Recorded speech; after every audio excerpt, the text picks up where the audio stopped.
Hello, welcome back to the Phantom Diary channel. I'm sure there are many of you listening to my stories to fall asleep. Before we start, write in the comments what country you're listening from. So, let's go. It was an ordinary day, or so I thought. My family had decided to spend the weekend at a nearby lake, a place we used to visit years ago when I was a child.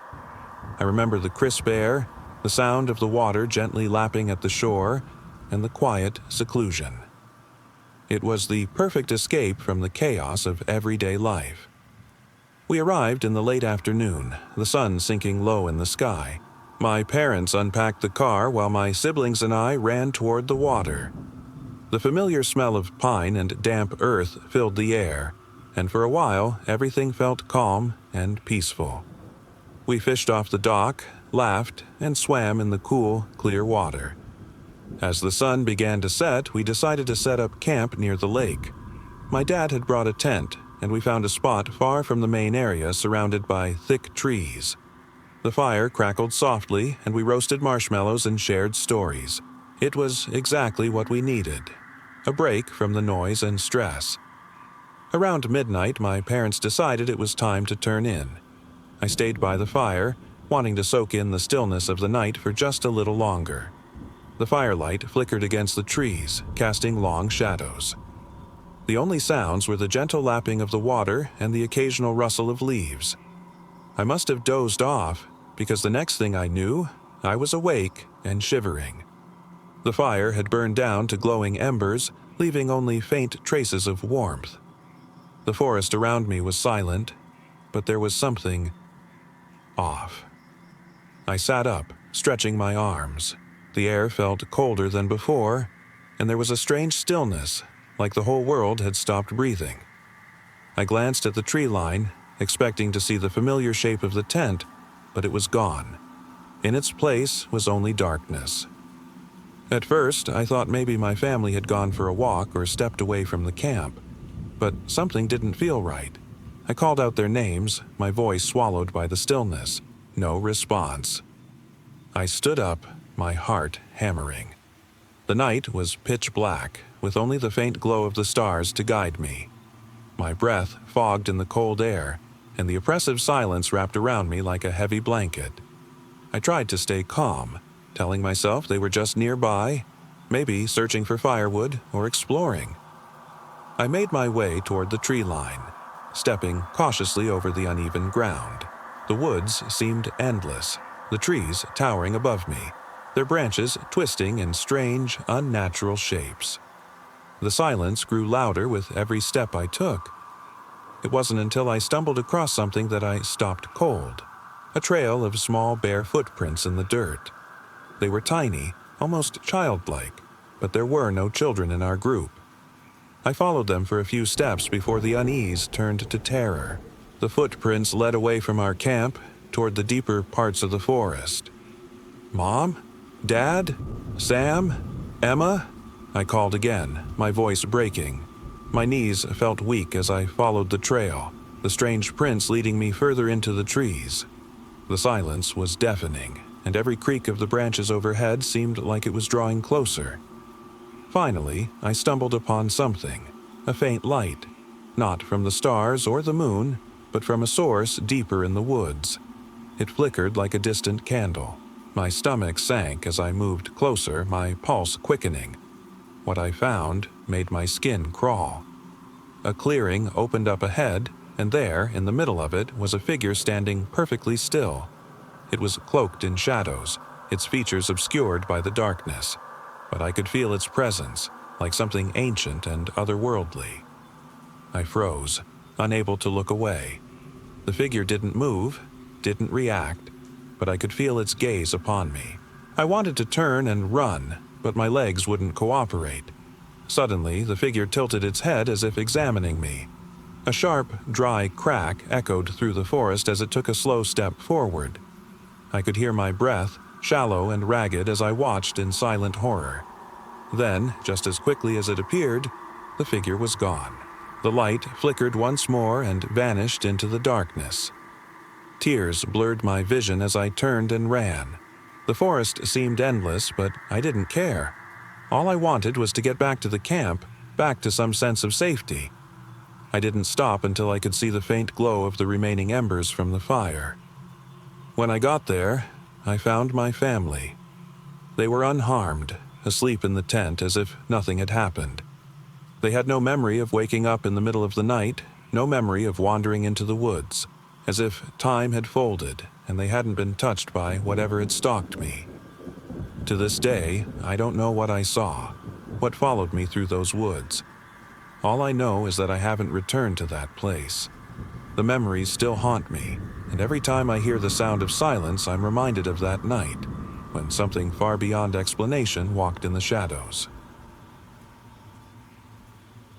It was late summer, and I decided to take a day off to explore the old abandoned amusement park. No one had been there in years, and the place had become a local legend. I remember hearing whispers about it being haunted, but I always dismissed those tales as just folklore. The park sat just a few miles from town, hidden between the trees, its entrance overgrown with weeds and ivy. When I arrived, the sight of rusting roller coasters and decayed ticket booths sent a chill through me. The once vibrant colors of the rides had faded to dull grays and greens. It was eerily quiet, the kind of silence that presses on your ears, making your own breathing feel too loud. I stood at the entrance for a long moment, feeling a mix of excitement and apprehension. I began exploring, walking through the empty park, my footsteps echoing on the cracked pavement. There was a sense of emptiness so profound, it felt as if the park itself was holding its breath. Everything seemed frozen in time, as if the park had been waiting for someone like me to come back. The longer I wandered, the more unsettling it became. The rides loomed above, their rusted tracks creaking softly in the wind. I passed the old Ferris wheel, its once bright lights now dull and flickering weakly. The carousel had lost its once lively tunes, now reduced to the faintest of echoes. I decided to check out the haunted house ride, the most infamous attraction. The faded sign above the entrance read, "Dark Carnival." I hesitated, standing at the entrance, my heart thudding in my chest. The thought of venturing inside made my stomach churn, but curiosity won out. I stepped inside. The first few steps felt normal enough, but as I moved deeper, I noticed something strange. The air grew colder, and the silence became more oppressive. Shadows seemed to dance along the walls, shifting in ways they shouldn't. I could hear distant whispers, but every time I turned, there was nothing there. At one point, I came to a part of the ride where mirrors used to reflect the illusion of endless hallways. But, instead of reflections, I saw something far more disturbing. Shadows that stretched and writhed as if they were alive.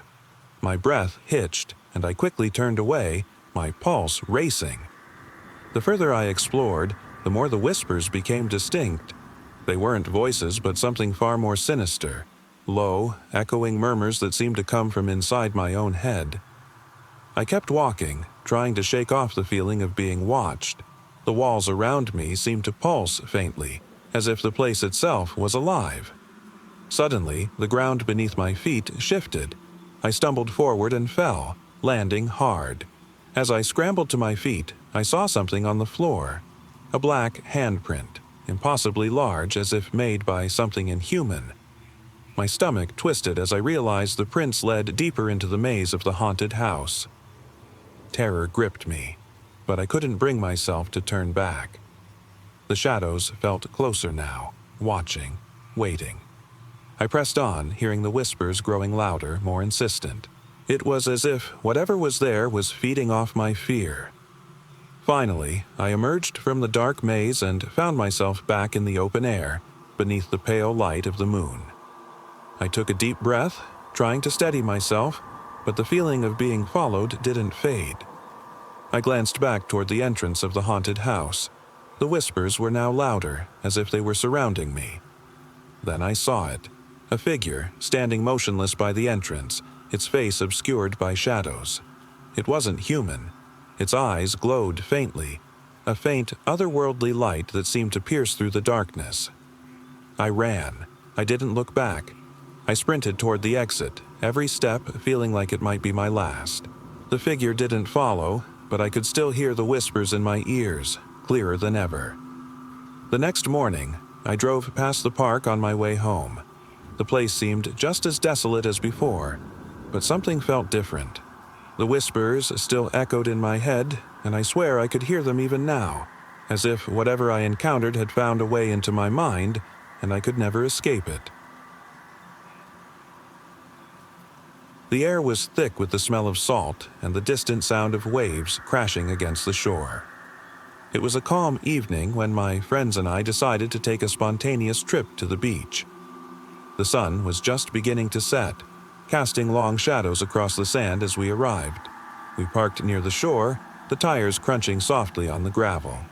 There were only a few scattered families and a couple of couples enjoying the evening, but the vast beach felt almost empty.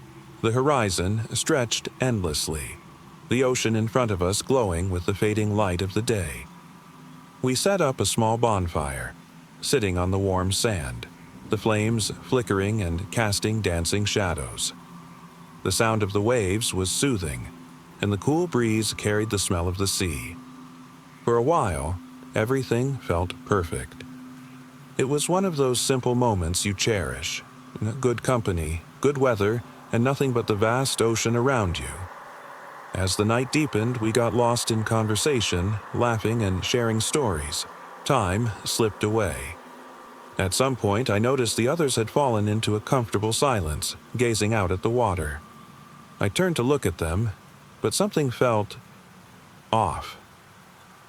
The ocean was unusually quiet. There was no typical hum of waves crashing against the shore, no seagulls squawking. It felt still, as though the entire beach had been frozen in time. I got up and walked to the edge of the water, the sand cooling beneath my feet. The horizon stretched endlessly, the darkening sky blending with the sea. But that silence, it gnawed at me, crawling under my skin. A faint glow emerged from the water, far out beyond the waves. At first, I thought it was just the reflection of the moon, but the light wasn't reflecting off the surface. It was coming from beneath it. A pulse, rhythmic and slow, like a heartbeat. I called out to my friends, but no sound came from my mouth. I turned around to them, but they weren't there anymore.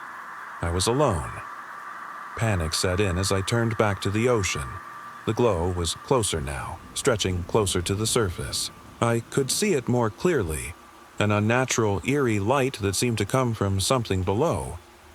A figure emerged from the water, pale and translucent.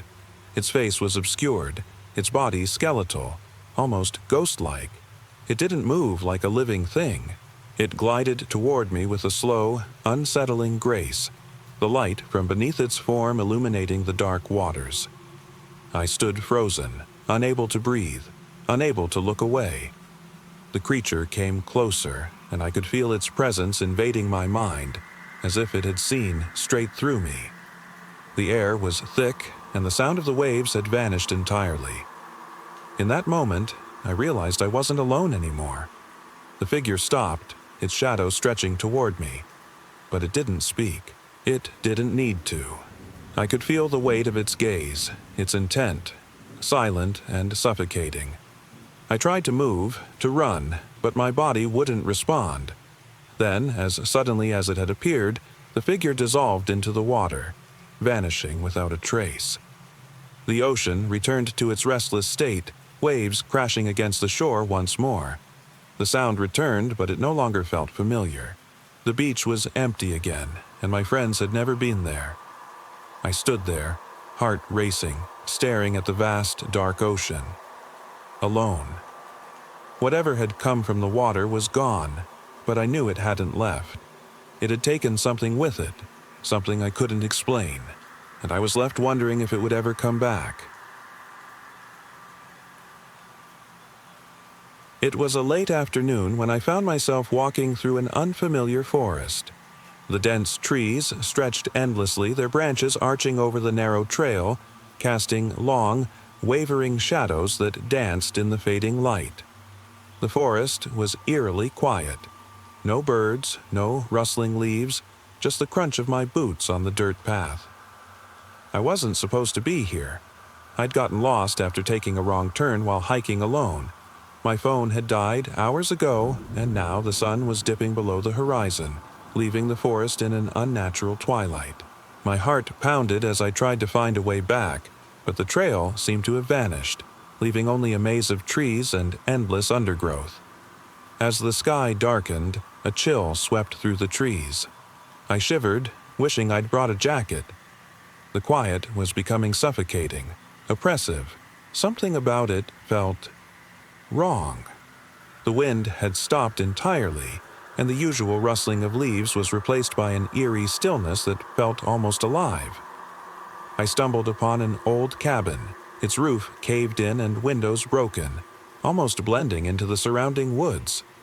It stood as if untouched by time, untouched by human life. I hesitated at the threshold, the memory of horror movies flashing in my mind. But the thought of spending the night out here, lost and alone, was worse. The interior of the cabin was dark, musty, and filled with the scent of decay. Old furniture lay scattered, rotting in the corners while cobwebs stretched from wall to wall. I could feel the weight of the silence pressing down on me. As I stepped further inside, the feeling of unease intensified, as if I wasn't alone. Something was watching me. I could feel it in the way the air seemed to thicken, in the cold that seeped into my bones. My breath came out in shaky puffs as I tried to shake the feeling, telling myself it was just my nerves. I fumbled in my bag, pulling out a flashlight, its beam cutting through the dim darkness. The shadows around me writhed as I moved, forming distorted shapes on the cracked walls. Then I heard it, a faint whisper, barely audible, as if someone were standing right beside me, murmuring words I couldn't quite make out. My stomach twisted, and I swung the flashlight around, scanning the cabin. The only sound was the creak of the old wooden floor beneath my feet. "Who's there?" My voice trembled, echoing in the hollow space. No answer. I listened closely, the hairs on the back of my neck standing on end. The whisper came again, but this time louder, clearer. It was a name, soft but unmistakable. Sarah. I froze. My name wasn't Sarah. I spun around, the flashlight beam darting across the room, searching for any sign of movement. Nothing. Just empty, rotting furniture and the lingering darkness. My pulse thundered in my ears as I clutched the flashlight tighter, wondering if I was imagining things. Sarah. The voice was closer this time. My heart pounded as I realized it wasn't just in my head. It sounded familiar, almost like it was coming from inside my own thoughts. I stumbled toward the door, but as I reached out for the handle, I noticed something. Another whisper, fainter this time, coming from the corner of the cabin. Help. It wasn't a sound. It was a feeling.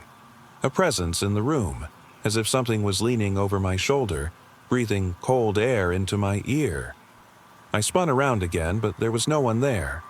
The whisper grew louder, repeating over and over again like a loop I couldn't escape. Desperate, I tore through the cabin, my flashlight cutting through the darkness, but every corner was empty. Every step I took felt heavier, the air more suffocating. Then I heard it, closer than ever. A low, guttural voice right behind me. "Look." I whipped around, the flashlight beam illuminating the figure. But there was nothing, only my distorted reflection on the cracked mirror hanging on the wall. My breath hitched as I realized the reflection wasn't mine. The figure in the mirror had hollow eyes, its face twisted in a sick grin, its mouth moving but no sound coming out. Suddenly, the whisper stopped. The air went cold, the forest beyond the cabin silent again. I stood there, frozen, unable to move. The flashlight trembled in my hand as I turned back toward the door.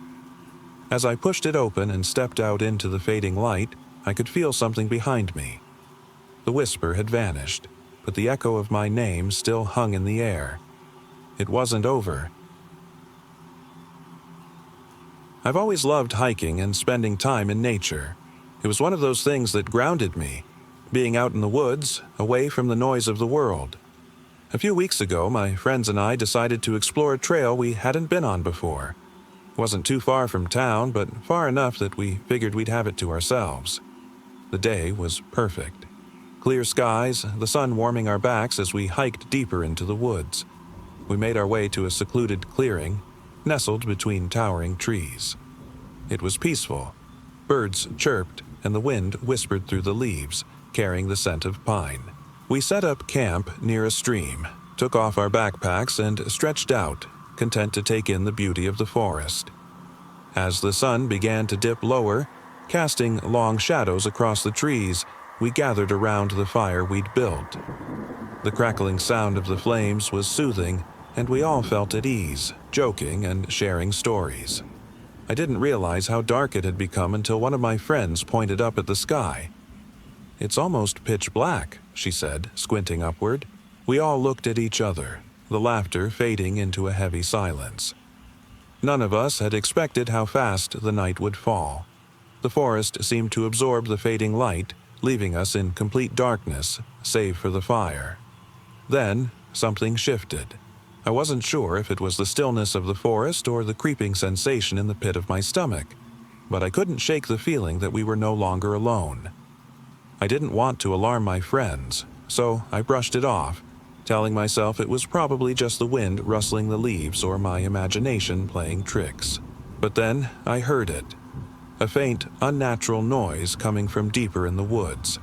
It wasn't a creature or an animal. It was something wrong.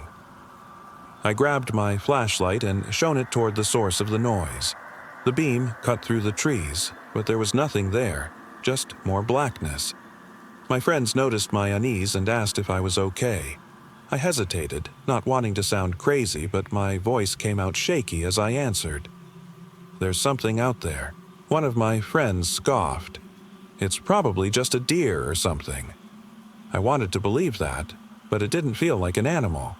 The noise grew louder, a faint, rhythmic tapping. It was distant at first, then closer. Each tap echoed through the trees, growing louder and more persistent. "I think we should head back," I said, my voice trembling. "Back where?" one of my friends asked. "The trail's too far. We'd be walking in the dark." But something about the forest felt off, like the trees themselves were watching us. The tapping continued, closer now, like something was moving through the underbrush. Then, the silence shattered.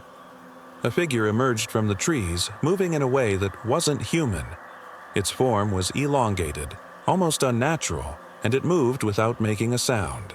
I could barely process what I was seeing, my heart racing as I fumbled with my flashlight.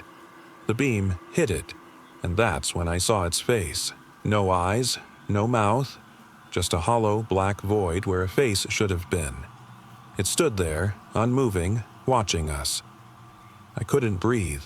I wanted to scream, but my voice was caught in my throat. The thing didn't approach us, but it didn't leave either. It just stood there, watching. One of my friends whispered, "What is that?" "I have no idea," I managed to choke out. We sat frozen, staring at the figure until the tapping started again. But this time, it wasn't coming from the direction of the figure. It was coming from behind us, from the clearing where we had our camp. We spun around, shining our flashlights. There was nothing there, just the fire, flickering dimly. But the tapping grew louder, now on both sides of us. Panic set in.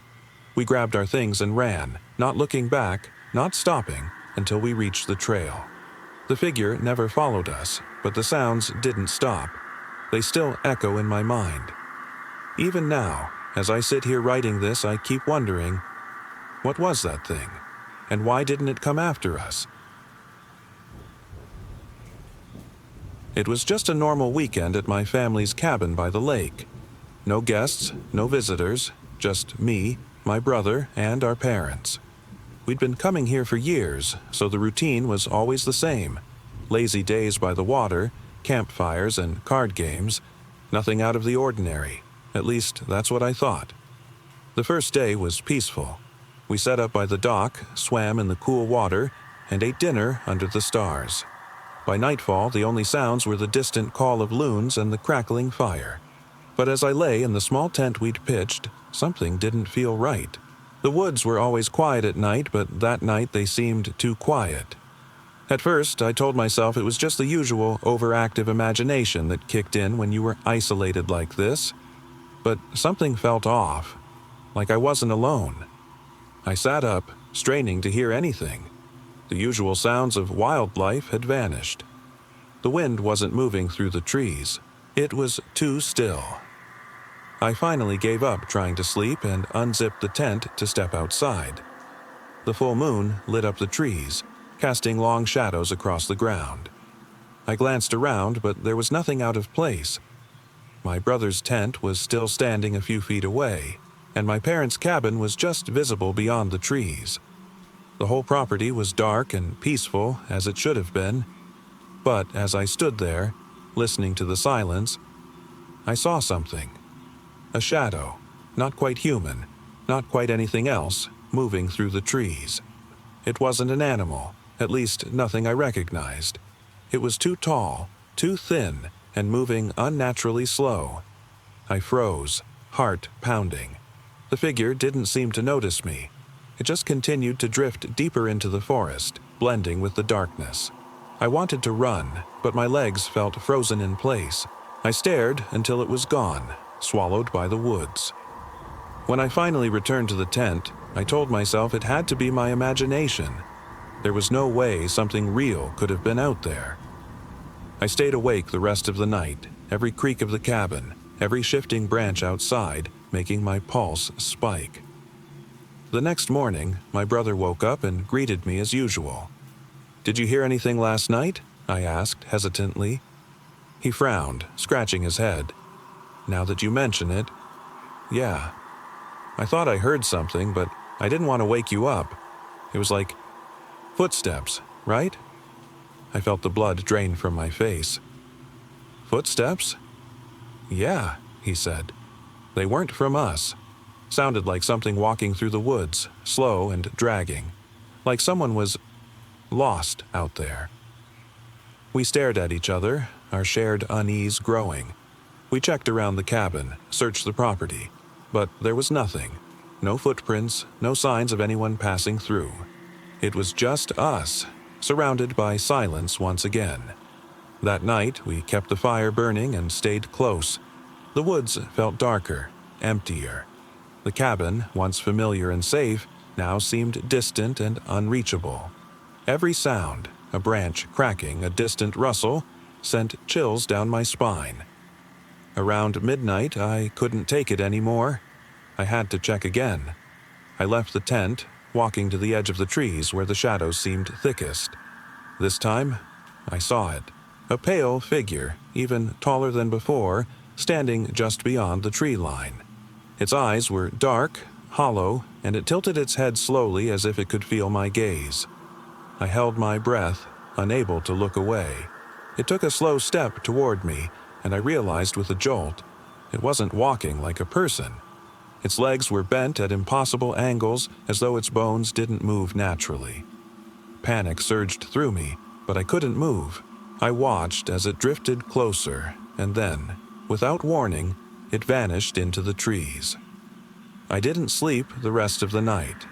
My brother and I stayed close, checking each other's sanity, waiting for the dawn.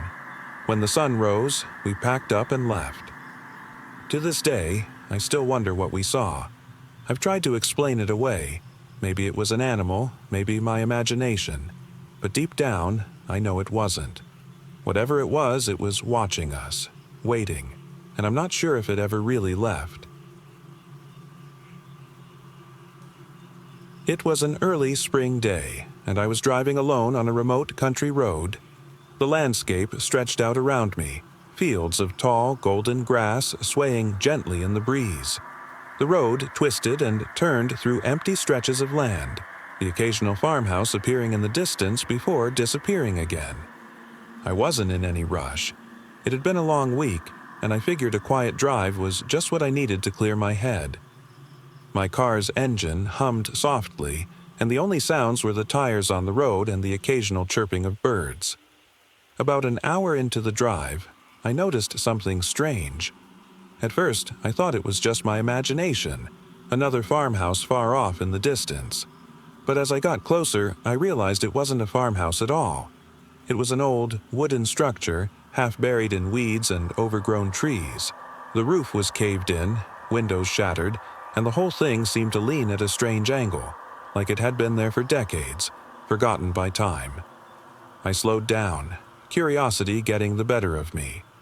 The building didn't look like it had been lived in for a long, long time, but there was something unsettling about its quiet, abandoned state. I figured it must have been some sort of barn at one point, but now it was just a hollow shell of what it used to be. I parked the car a few hundred feet away and stepped out, the dry earth crunching underfoot. The wind stirred the trees, making them creak softly. I approached the old structure cautiously, my footsteps slowing as I took in the eerie silence. When I got to the door, I pushed it open gently.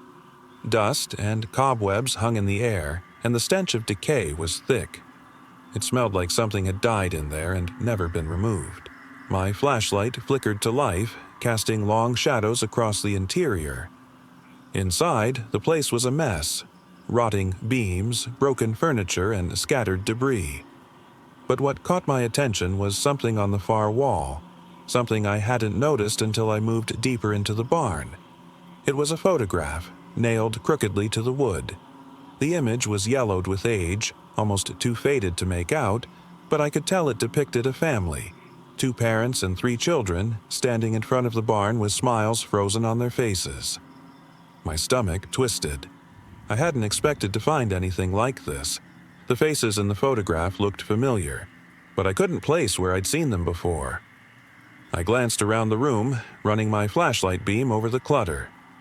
That's when I noticed more photos, dozens of them.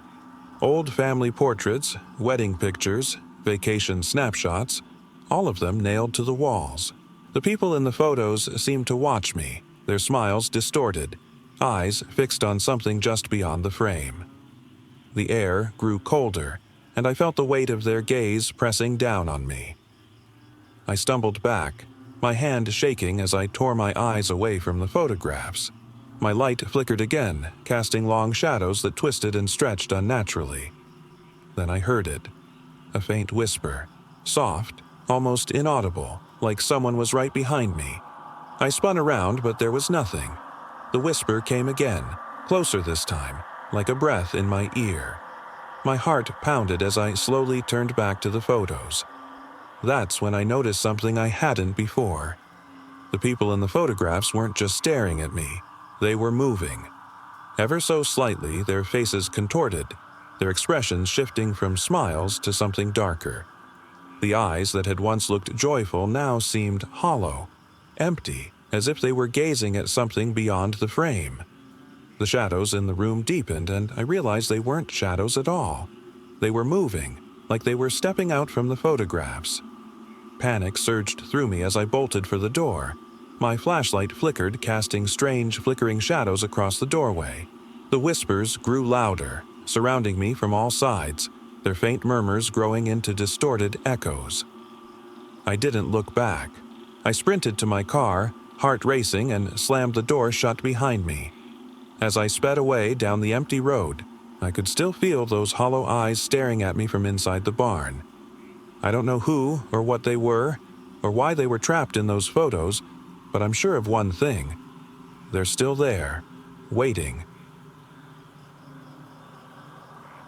It was a summer evening when my friends and I decided to explore the old abandoned amusement park just outside of town.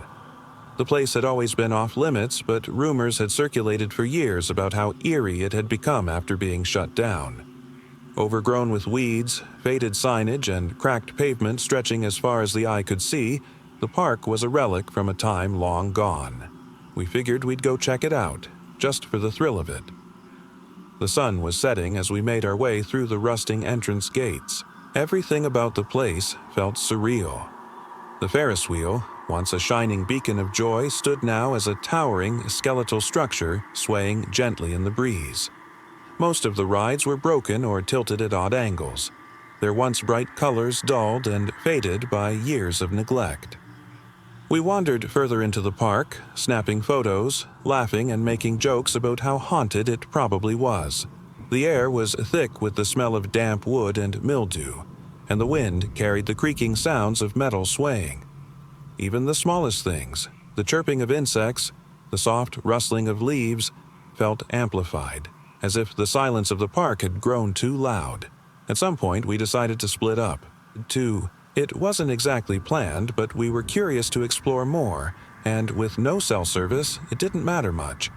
The sun was nearly gone now, and the park was shrouded in deepening shadows. My group stayed near the old roller coaster, the tracks buckling in several places, making the whole structure look like it could collapse at any moment. That's when we heard it, the sound of distant laughter. It wasn't ours.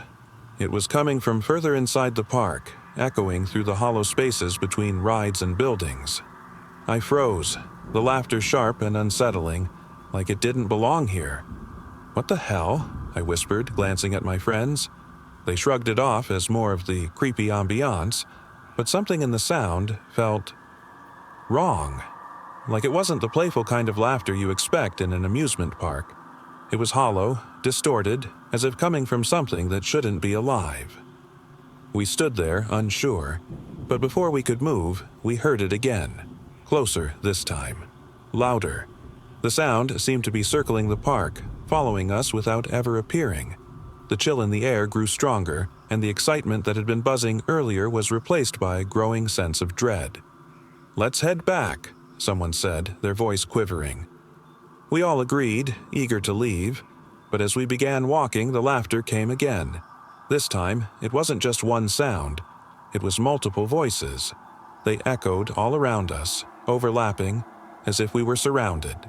The hair on the back of my neck stood on end. The path we had taken seemed longer than it should have, and with each step, the laughter grew louder and more distorted.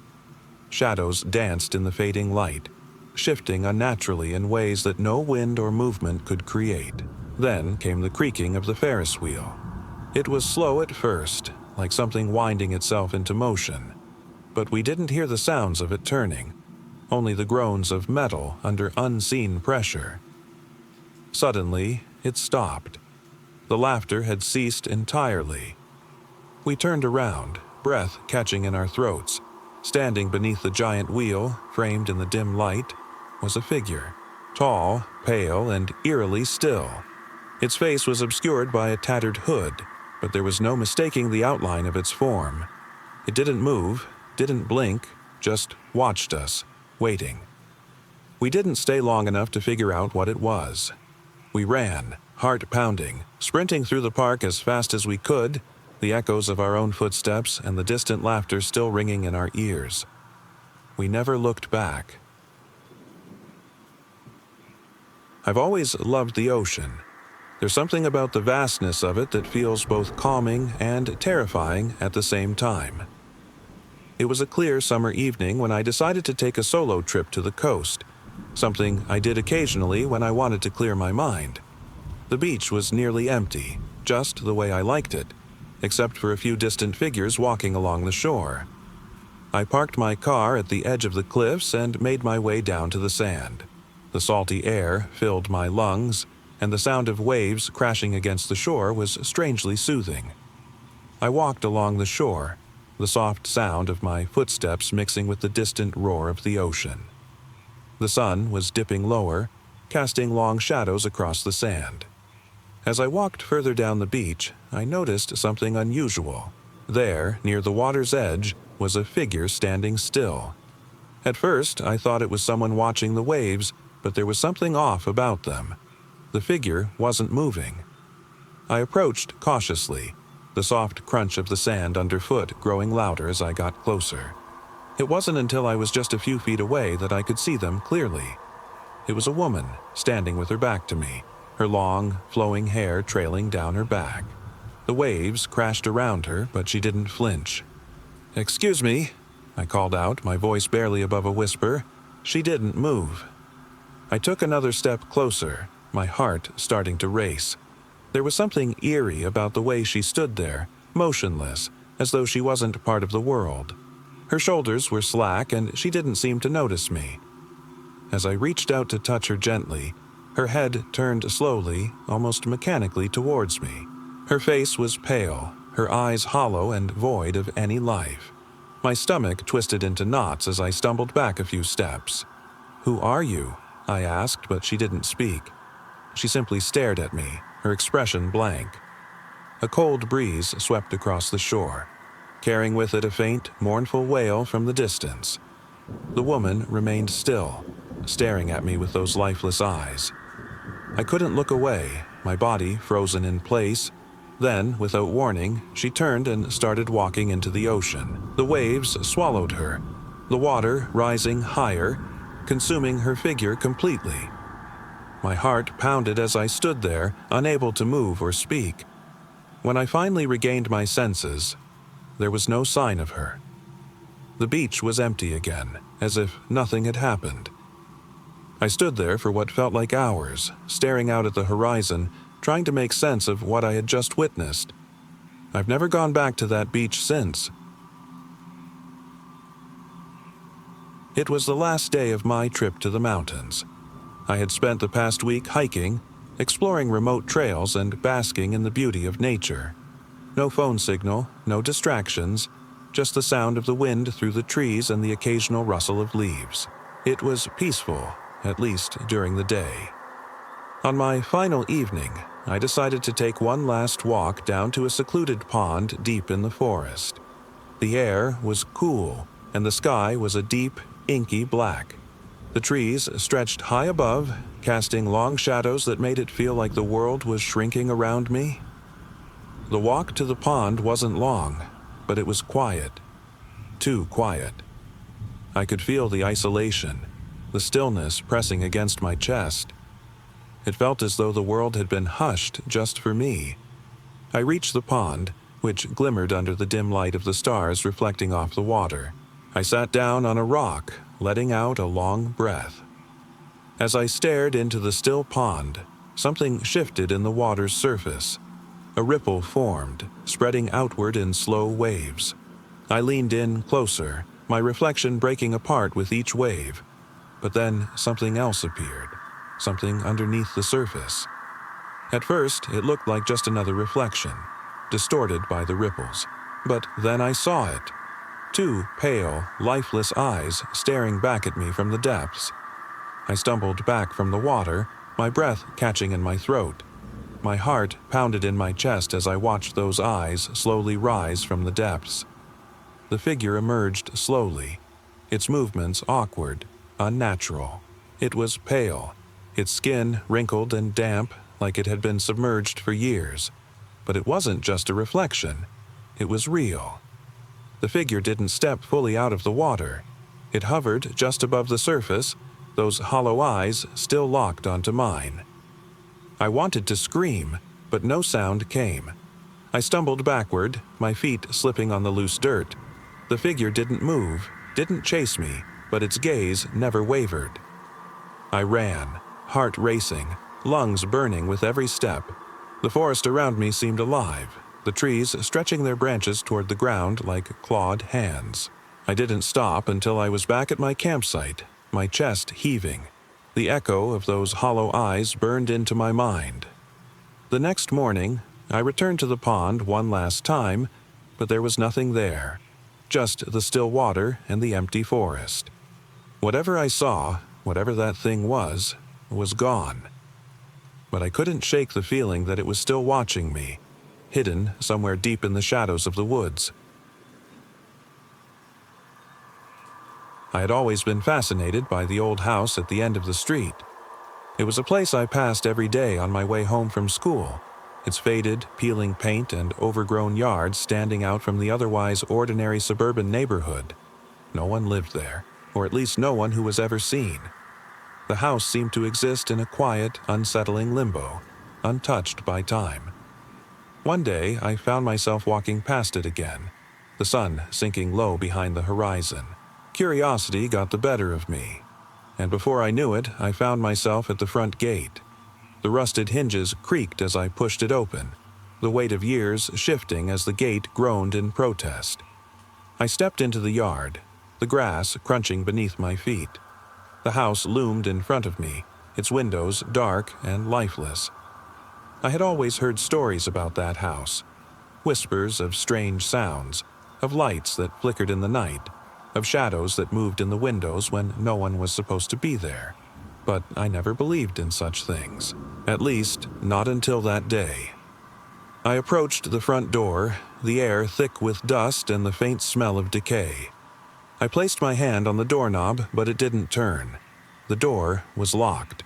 I sighed, feeling a twinge of disappointment, and stepped back. But then I noticed something. Movement from one of the upstairs windows. A shadow, shifting, just for a moment. It wasn't the wind. It was too deliberate, too human. My heart began to race. I told myself it was probably just a trick of the light, something my mind conjured up in the dim twilight. But I couldn't shake the feeling that someone, or something, was watching me. Despite my better judgment, I approached the side of the house, creeping closer to a window that was partially cracked open. The boards covering it were old and warped, barely hanging on. I pressed my face to the opening, peering inside. The room beyond was dark, but I could make out the outlines of furniture, ancient, covered in dust. A faint glimmer of something metallic caught my eye, resting on a table. Suddenly, a low creak echoed from somewhere inside the house, and I jumped back, heart pounding. My breath quickened as I stepped away from the window, the realization hitting me that I wasn't alone. The silence seemed to stretch, heavy and oppressive, pressing down on me. I had to get out, but just as I turned to leave, I heard a faint whisper, barely audible, as if it was coming from inside the house. "Stay." I froze, my blood running cold. The whisper wasn't a voice I recognized. It wasn't human. It was hollow, almost robotic, like something long forgotten had spoken from beyond the grave. A shiver ran down my spine. My feet felt frozen to the ground. I wanted to run, but something kept me rooted in place. The whisper came again, louder this time. "Stay." I clenched my fists, forcing myself to take a step back. I wanted to scream, but my voice felt caught in my throat. My mind was screaming at me to leave, but my body wouldn't move. I could feel the air grow heavier, darker, as though the house itself had become alive, watching me, waiting. Then, just as suddenly as the whispers had started, they stopped. The silence was deafening. I waited, my heart racing, my breaths shallow, trying to convince myself it was over. I turned, finally running, sprinting down the street, my mind replaying the voice in my head. I never went back to that house. To this day, I still wonder what was in there, what was waiting. But some things are better left untouched, hidden away, behind doors that should never be opened. It was supposed to be a quiet afternoon at home, the kind of day when the world slows down and you finally have a chance to relax, the kind of day you take for granted, never expecting anything unusual to happen. I live alone in a small apartment on the edge of town. It's nothing fancy, just a cramped place with thin walls and old wooden floors that creak underfoot. Most of my neighbors are long gone, or at least that's what it felt like. The quiet was almost deafening, only broken by the occasional car passing by on the distant road. That day, I decided to stay in and watch some old movies, something to distract me from the creeping sense of boredom. Around 3 p.m., I popped a DVD into the player and sank into the worn-out couch. The room was dim, the sunlight filtering through dusty blinds, casting long shadows across the floor. For a while, it was peaceful. I was lost in the flickering images on the screen when something made me glance toward the window. At first, I didn't see anything unusual. The street outside was still. No cars, no pedestrians. Just that unrelenting silence. But then, a faint movement caught my eye. It was barely noticeable, just a flicker at the edge of the glass. I froze, my heart skipping a beat. A figure. It wasn't standing still. No, it was shifting, pacing. Something tall and thin, too thin. Its form seemed distorted, almost like it wasn't fully there. The more I stared, the more I couldn't make sense of what I was seeing. It wasn't human.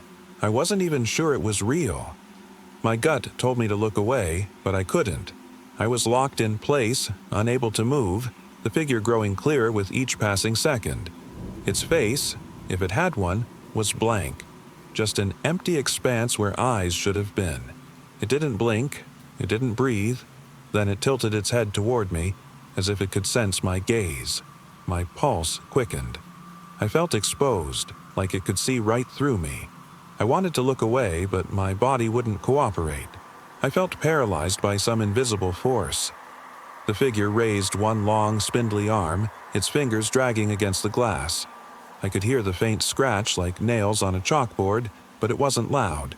It was almost whispered. The sound reverberated in my head, filling the room with a sense of unbearable dread.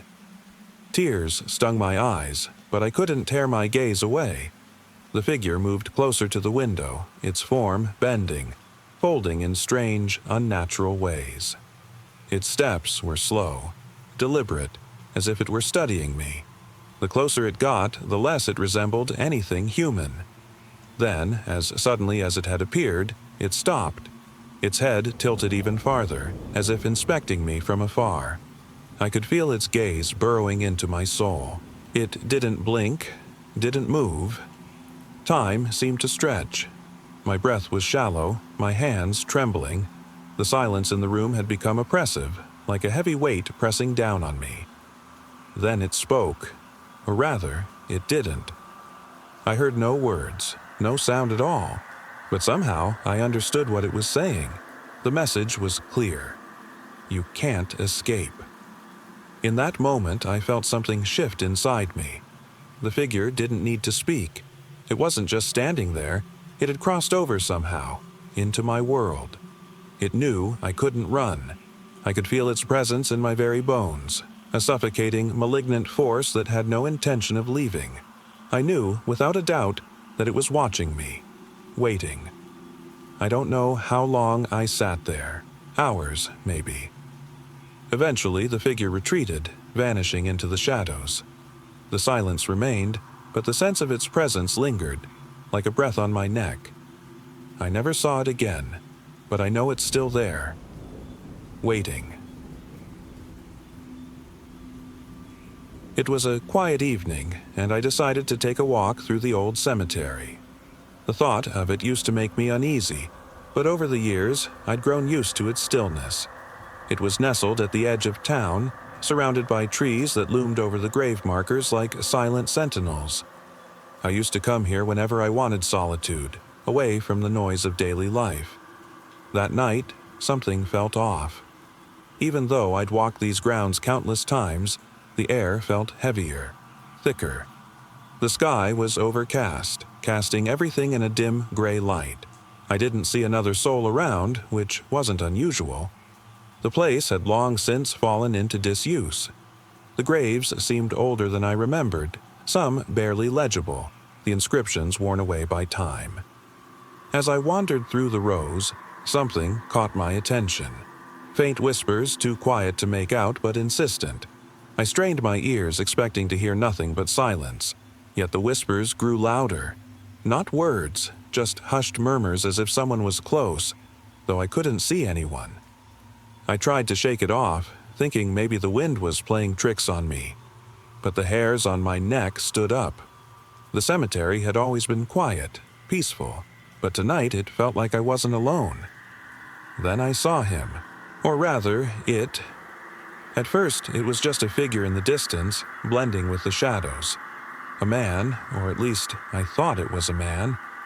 He stood at the edge of a broken gravestone, motionless, watching me with eyes I couldn't see but felt. My heart pounded. I wanted to turn and run, but my legs wouldn't move. The figure stepped closer, and as it did, I could make out more of its features, or rather, the lack of them. There was no face, just a void where the eyes should have been, empty and black.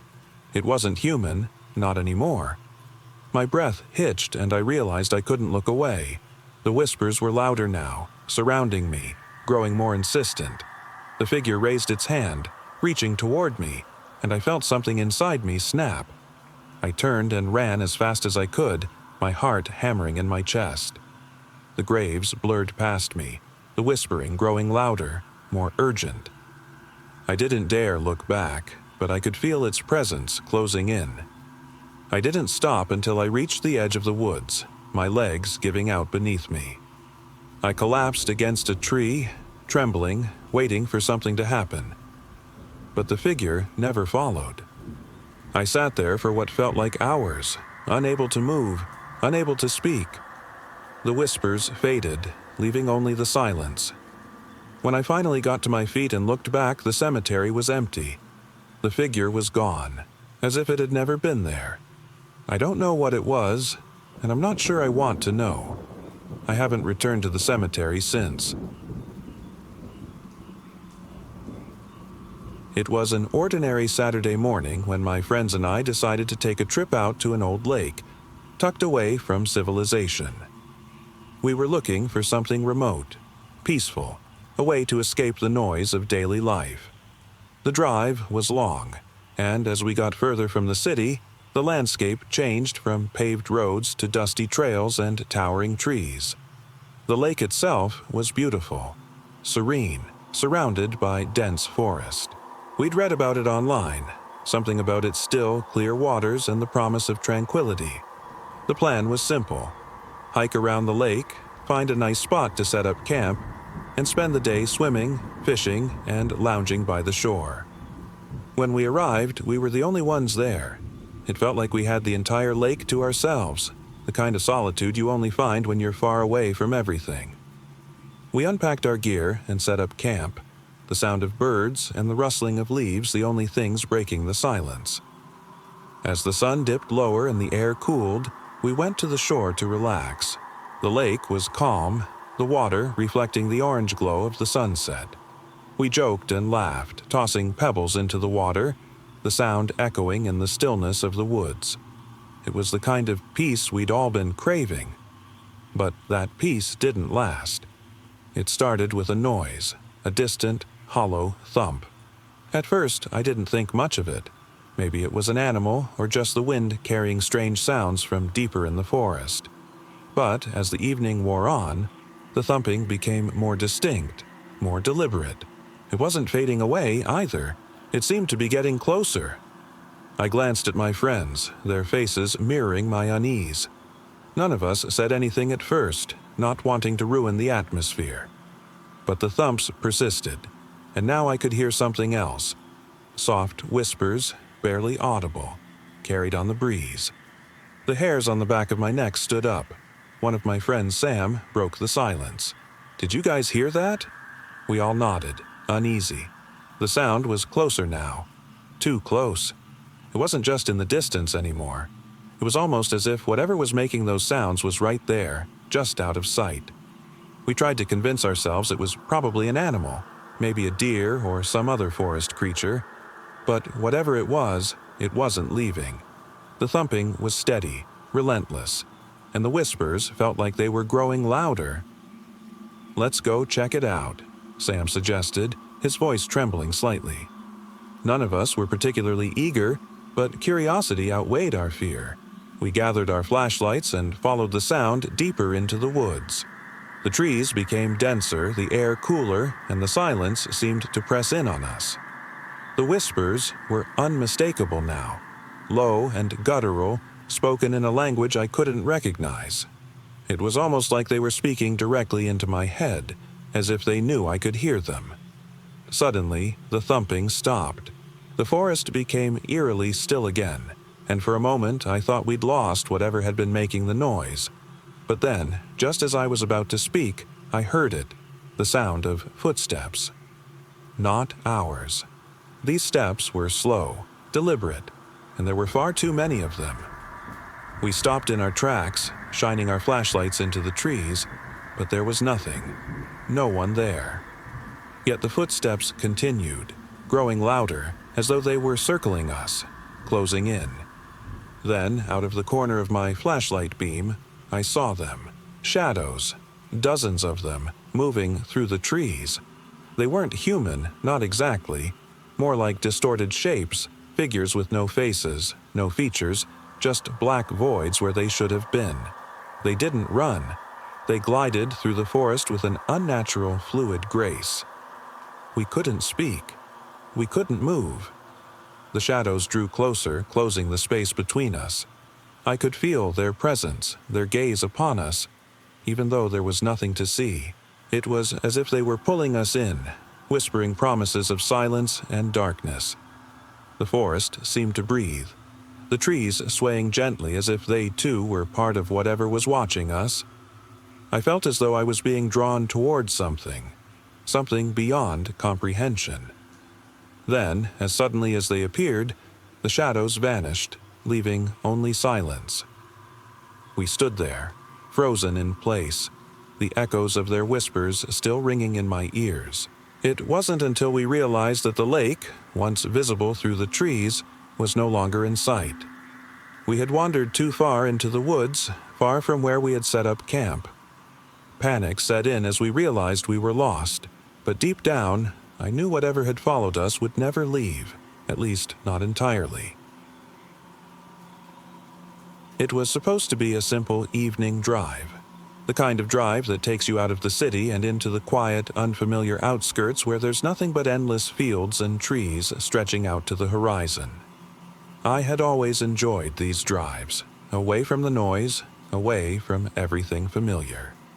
That night, I decided to take the back roads, hoping to clear my mind after a long day. The sun had just dipped below the horizon, leaving the world bathed in shades of purple and orange. The road stretched before me, winding through rolling hills and fields that seemed to go on forever. For the first hour, everything felt peaceful. The radio played softly, the hum of the car was steady beneath me. But then, something shifted. The air seemed to grow colder, and I noticed that the horizon wasn't as far away as it once had been. The trees grew thicker, their shadows stretching across the road like dark sentinels watching me. I didn't think much of it at first, just the usual unease that comes with driving alone at night. But as I continued down the road, I started to notice strange shapes, figures standing still in the fields. They looked like people, but they didn't move, just standing there, watching. I tried to shake off the feeling. Maybe they were just trees or scarecrows someone had placed out there. But the longer I drove, the more certain I became that they weren't. These shapes were too still, too human. My heart began to race as I passed one of them. It was a figure in the distance, silhouetted against the darkening sky. It was too far away to see any features, but I could feel its gaze as though it were right beside me. Just shadows, I whispered to myself, my hands tightening on the wheel. But then, something changed. One of the figures moved, just a twitch of its head, too subtle to be human. I slammed on the brakes, the car screeching to a halt. My eyes were locked on the figure as it took a slow, deliberate step forward. It was closer now, and I could see more clearly. A tall, thin shape, too long in its limbs, too unnatural in its stillness. Panic surged through me. I wanted to turn around, to get out of there, but my hands trembled on the steering wheel. I couldn't tear my eyes away from that figure. It took another step, its motion almost gliding like it wasn't walking but floating. Suddenly, more of them appeared. From the fields, from the woods, figures, countless figures, all standing silently. Their shapes were indistinct, but they all seemed to watch me with those impossible, still, hollow eyes. The wind picked up, howling through the trees. The car felt too small, too confined. I couldn't breathe, couldn't move. It was like they were closing in, stretching out across the empty landscape. Then, without warning, they began to advance. Step by step, they moved in sync, like a silent wave. They didn't run, they didn't scream, they just walked. I couldn't stay there. My mind raced, trying to rationalize what I was seeing, but there was no rational explanation for this. With a sudden burst of adrenaline, I slammed the car into reverse and sped back the way I came. The figures didn't chase me, but I could feel them still there, standing in the darkness, unmoving but ever present. When I finally reached the edge of the strange, endless fields, I didn't look back. I didn't stop until I was home, locked in my room, the world outside seeming distant and foreign. To this day, I don't know what those figures were. Were they real? Were they something I imagined in my panic? All I know is that they were there, waiting, and they are still out there, somewhere. I'll never forget the night it happened. It wasn't the kind of place where you'd expect anything strange, just an ordinary apartment complex on the outskirts of town. My roommate, Anna, and I had lived there for about a year, always keeping to ourselves, never believing in anything supernatural. That night, I stayed up late scrolling through my phone while Anna had already gone to bed. The building was quiet, except for the faint sound of creaking floors as people moved around in neighboring apartments. I didn't think much of it until I heard something coming from inside my closet. At first, I assumed it was just the usual settling of the building, old pipes, settling walls, creaking floorboards. But the sound didn't stop. It was slow, deliberate, like someone shifting inside the closet, dragging something along the floor. I set my phone down and sat up, listening. The sound was coming from the back of the closet, from deep within. My pulse quickened as I imagined what could be inside. I stood up, my feet making soft thuds on the worn carpet, and walked toward the closet. The door creaked open as I pulled it back. I didn't know what I expected, but it wasn't what I saw. Nothing but old clothes and random boxes stacked in the corner. I sighed, relieved but still uneasy, and pulled the closet door shut again. As I turned to head back to bed, something caught my eye. A faint shadow flickering at the edge of the doorframe. I froze, staring at it, trying to convince myself it was just a trick of the light. But the shadow lingered, unmoving. I wanted to dismiss it, but something wasn't right. Slowly, I stepped closer, my heart thudding in my chest. I reached out and touched the doorframe, but there was nothing there. Then, from inside the apartment came a whisper. It was faint at first, so soft I almost convinced myself it was in my head. "Let me out." I spun around, my breath catching. The whisper had come from the direction of the closet, but there was no one there. My hands trembled as I forced myself to look back at the closet door. It was still shut, but I could feel the presence of whatever, or whoever, was on the other side. The whisper came again, this time louder, more insistent. "Let me out." I wanted to scream, but no sound came. My legs moved involuntarily toward the closet. I wasn't in control anymore, as if something had taken over my body. I stood there, staring at the door, trying to process what I was hearing. Then, with a burst of courage I didn't know I had, I threw open the closet door. Nothing, just empty clothes and old boxes. My heart pounded in my ears as I stared into the abyss of the dark closet. But it wasn't empty. I could feel it, like someone, or something, was watching me from within. I slammed the door shut, my hands trembling. I backed away, unable to take my eyes off the closet. The whisper was still there, though it had softened like it was retreating but not quite gone. I didn't sleep that night. Every creak of the building, every shuffle of a neighbor in the hall, felt like it was pointing right to me. The next morning, I couldn't bring myself to look inside the closet again.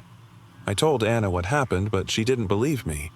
Still, that night, and every night after, when I closed my eyes, I could still hear the whisper, "Let me out." It was supposed to be just an ordinary day at home. The house sat on the outskirts of a small town, surrounded by open fields and woods that stretched for miles in every direction. I lived alone, but I wasn't one to feel uneasy about the quiet, isolated life. At least, I wasn't until that day. The morning started off normal, just another day of cleaning, catching up on emails, and preparing for the usual chores. But something about the air felt off. It wasn't heavy or oppressive, just different. I shook it off, attributing it to the weather. Maybe the storm they'd predicted was finally rolling in. Around noon, the rain began, soft at first, but growing stronger by the hour. I watched it from the kitchen window, sipping my coffee. The sky was a thick, dull gray, and everything beyond the yard blurred under the falling sheets. I didn't think much of it until I heard the knock. It came softly at first, 3 quick raps on the front door. I froze, my coffee halfway to my lips. The knocking came again, a bit louder this time, persistent, but no one ever showed themselves. I told myself it was probably just someone needing shelter from the storm. Maybe a neighbor, though no one I recognized.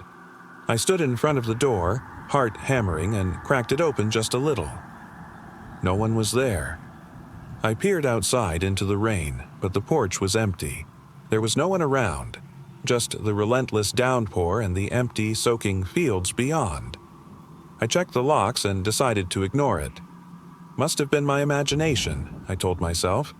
Storms can mess with your head. I went back to the living room, the chill of the rain beginning to seep into my bones. The windows fogged up as the rain continued to fall harder. The noise outside grew louder, the steady pitter-patter of droplets becoming a relentless pounding. It was soothing in a way, like the world was washing away everything around me. Hours passed. I lost track of time, engrossed in some half-read book, when a sudden noise made my blood run cold. A slow, scraping sound came from the back of the house, faint but deliberate, like something dragging across the floor. My stomach clenched and I sat there, frozen, waiting. The scraping grew louder. It wasn't coming from the window or the door, but from deeper inside the house. The kind of sound that made you wonder how something could even move like that. I tried to convince myself it was the wind, maybe some loose shutter flapping against the wall, but the wind doesn't scrape like that. I grabbed a flashlight from the drawer and moved cautiously toward the source of the noise. Each step felt heavier, each breath quieter. The scraping continued, rhythmic, unnerving. I reached the hallway leading to the back of the house and shined my light down the dark corridor. That's when I saw it. A figure hunched over and shuffling, moving towards the kitchen. Its back was grotesquely twisted and its arms were far too long, dragging along the floor. I couldn't make out a face, just dark voids where eyes should have been and something glistening at the corners of its mouth. Panic surged through me, but I didn't scream. I couldn't move. My legs refused to obey, frozen in place as the thing advanced. The scraping stopped, replaced by a low, raspy breathing that seemed to echo through the house. Then it stopped. Just as suddenly as it had appeared, I could feel its presence just a few feet away, as if it had paused, waiting for something. My heart pounded in my chest, each beat echoing through the quiet. Who's there? I managed to whisper, but my voice barely escaped. Silence. Another long minute passed, the air thick with dread. I couldn't hear anything but the sound of my own breathing and the relentless rain outside. Slowly, cautiously, I backed away, retracing my steps. The figure never followed. I didn't hear it leave. But when I checked the back door, the lock was undone. I didn't sleep that night, clutching my phone tightly, waiting for dawn. The storm raged on, but whatever had been there, watching, had never come back. I remember the day clearly. It wasn't anything special, just a regular evening in an old, crumbling city. The streets were quiet, almost too quiet, as if the world had paused. I was walking home from the library after a long day of studying. The streetlights flickered weakly, casting long, flickering shadows that seemed to stretch unnaturally across the cracked pavement. It was late, maybe 11 p.m., and I decided to take a shortcut through an alley. The air was thick with a strange metallic smell, and I couldn't shake the feeling that I wasn't alone. I kept walking, trying to convince myself it was just my imagination, but the feeling only grew stronger. I reached the mouth of the alley when I heard a soft, uneven scraping sound behind me. I froze. My breath caught, and I turned slowly, expecting to see someone, maybe a homeless person or a cat. But there was nothing. The alley stretched behind me, empty and dark. My heart pounded as I took a cautious step backward, keeping my eyes on the shadows. I scanned the space again, hoping to find some rational explanation for the noise. There was nothing. I continued walking, but the unease lingered. The scraping sound echoed in my mind, growing louder with every step. I glanced back one last time and saw it, a figure standing at the far end of the alley, obscured by the dim light. It didn't move, just stood there, watching. I couldn't make out any details, but I felt its presence in my bones. My legs felt frozen, like I couldn't move. The figure remained still, watching, as though it was waiting for me. Then, from the corner of my eye, I saw another shadow, just to my left. This one was closer, much closer. I could feel its cold breath on my neck as I turned to look, but there was nothing there. Panic set in. I started running, my footsteps echoing through the alley, but I couldn't shake the feeling of being followed. Every turn I took, there was always something watching, always a presence just out of reach. Eventually, I found myself at the end of the alley, my chest heaving, breath coming in ragged gasps. The streets stretched out before me, quiet as ever. I didn't know how long I'd been running, but the silence was worse than the fear. It wasn't until I turned to leave the alley that I saw them again. 3 figures, standing perfectly still, watching me from across the street. Their faces were hidden, shadows consuming them, but I could feel their gaze as if they were right beside me. They didn't move. They just stood there, watching. I forced myself to look away and ran as fast as I could, not stopping until I was safe inside my apartment. But even then, I couldn't shake the feeling. The silence of the night was broken only by my own trembling breath. I don't know what those figures were, or what they wanted. All I know is that I've never felt that kind of fear before, and I hope I never feel it again. I'll never forget that night. It started like any other. My friends and I decided to take a late-night trip to the old observatory on the outskirts of town. It wasn't something we normally did, but curiosity got the better of us. The observatory was an eerie place, abandoned for years, surrounded by forests that seemed to go on forever. When we arrived, everything felt different from the start. The building had a sense of stillness that wasn't natural. It wasn't like the quiet of the woods, it was more oppressive, more unnatural. The air felt heavy, as if something was watching, waiting. We approached the gate that led to the entrance, its iron bars creaking as we pushed through. The windows were shattered, the roof caved in on one side. The place looked ancient, like it had been forgotten for decades. We ventured inside, flashlights flickering as we made our way through the dust-covered rooms. The once magnificent observatory was now a hollow shell, debris strewn across the floor and old telescopes covered in cobwebs. The silence felt deafening, the kind that makes your skin crawl, like the forest had swallowed everything whole. As we made our way deeper, I noticed something strange. There was no sound at all, not even from the forest beyond. No rustling leaves, no distant animal calls, nothing. It was as if the whole world had stopped. We found our way to the control room, the only part of the building that still had some semblance of structure. The faded, old star maps hung from the walls, their bright colors now faded and cracked. It was eerie, standing in a place that was once alive with science, now abandoned and lifeless. That's when we noticed something wasn't right. The flicker of our flashlights cast distorted shadows on the walls. It felt like the shadows were shifting, moving in ways they shouldn't. I turned to ask my friend what he thought, but when I spoke, my voice barely came out. It was as if the very air had swallowed it. Something felt off. My heartbeat thudded in my ears as I scanned the room, and that's when I saw it. Just for a fleeting moment, a figure in the corner. It was tall and thin, with hollow eyes that seemed to absorb the light. It didn't move, but I could feel it watching, waiting. I blinked, thinking I was imagining things, but when I looked again, it was gone.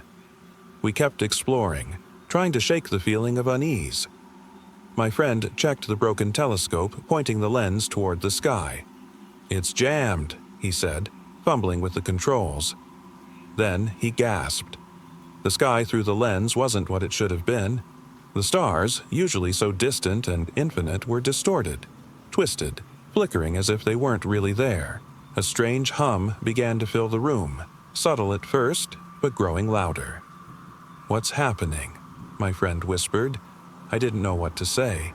The hum grew into a low, almost mechanical vibration, and the air seemed to thicken, pressing down on us harder. It was like the world was bending, as though we were seeing something we weren't supposed to. That's when I noticed it again. That figure, tall, pale, and unnervingly still, was back, standing just at the edge of the room. This time, its face was visible. It wasn't human.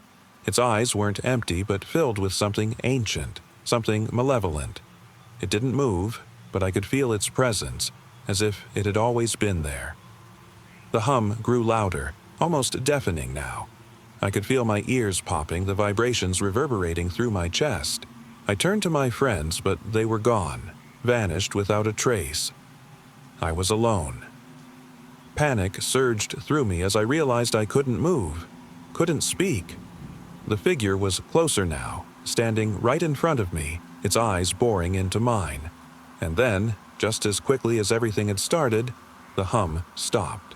The world went silent again. I blinked, shaking, and found myself back in the control room. My friends were there, looking at me, their faces pale. They were talking, asking if I was okay, but I couldn't hear a word. It was as if the silence had returned with a vengeance. We left the observatory in silence, no one speaking of what we had seen. I glanced back at the building one last time, the distant trees now swaying, as if something unseen was moving just beyond the edge of the woods. I'll never forget those hollow eyes, the hum, and the silence. Whatever it was, it's still out there, waiting. I've always been a creature of habit. Every Friday night, I'd grab my camera and head to the old train tracks that cut through the woods. It wasn't a destination anyone talked about. It was just a place, quiet and desolate, where I could sit and lose myself in the sounds of the passing trains. That night was no different. I parked my car at the edge of the tracks and made my way through the dense underbrush. The woods stretched on forever, the trees towering above, blocking out any sign of the outside world. I loved the solitude, the way everything seemed to pause out here. No phone signal, no noise, no interruptions, just me and the sound of the tracks stretching into the distance. I set my tripod up, adjusting the camera to capture the faint glow of the distant train lights. As I waited, I realized how dark it had become. The forest had swallowed all light, leaving only the cold glow of the moon casting shadows over the tracks. A slight breeze rustled the leaves, and the distant hum of a train echoed faintly in the distance. That's when I saw it. At first, it was just a flicker of movement at the edge of the trees, a shape, slender and dark, blending into the shadows. I thought maybe it was an animal, but there was something unnatural about the way it moved. Smooth, almost fluid, yet completely wrong. I stared, my breath catching in my throat. Whatever it wasn't natural. The figure stepped closer, moving with that same eerie grace, never making a sound. I froze, my finger hovering over the camera. My heart pounded, every nerve on edge. I told myself it was just a trick of the light, but deep down, I knew better. As it drew nearer, I could make out more details. It wasn't fully human. The proportions were off. Too tall, too thin. Its limbs stretched unnaturally, bending in ways that no person could. But the most disturbing thing was its face. No eyes, no nose, just a blank, hollow void where a face should have been. I wanted to look away, to grab my camera and run, but something held me there, frozen in place. The figure stood just a few feet from me now, its inky, featureless face staring straight ahead. I could feel its gaze on me, even though it had no eyes. That's when I realized it wasn't looking at me. It was looking through me. Panic surged through me, but my legs refused to move. It tilted its head as if examining me. Then, without warning, it turned and vanished into the trees. The silence returned, broken only by the distant rumble of a train far off in the distance. I stumbled backward, my hands trembling as I reached for my camera. The lens trembled as I brought it up, but there was nothing to capture. No figure, no tracks, just the woods. I sat there for what felt like hours, unable to process what I had seen. The train came, its light sweeping through the trees, but I couldn't bring myself to move. I waited, and when it passed, I grabbed my tripod and camera, my mind spinning, unable to shake the feeling that something had been watching me. That something was still there, lurking in the shadows, waiting. I never went back. It was a Friday night, and I was driving home along the old highway, a stretch of road I'd traveled countless times before. The highway was long, desolate, cutting through empty fields that stretched on for miles. There were no streetlights, no signs of life, just me and the endless blackness. As I drove, I noticed something strange. About halfway home, I passed a figure walking along the side of the road.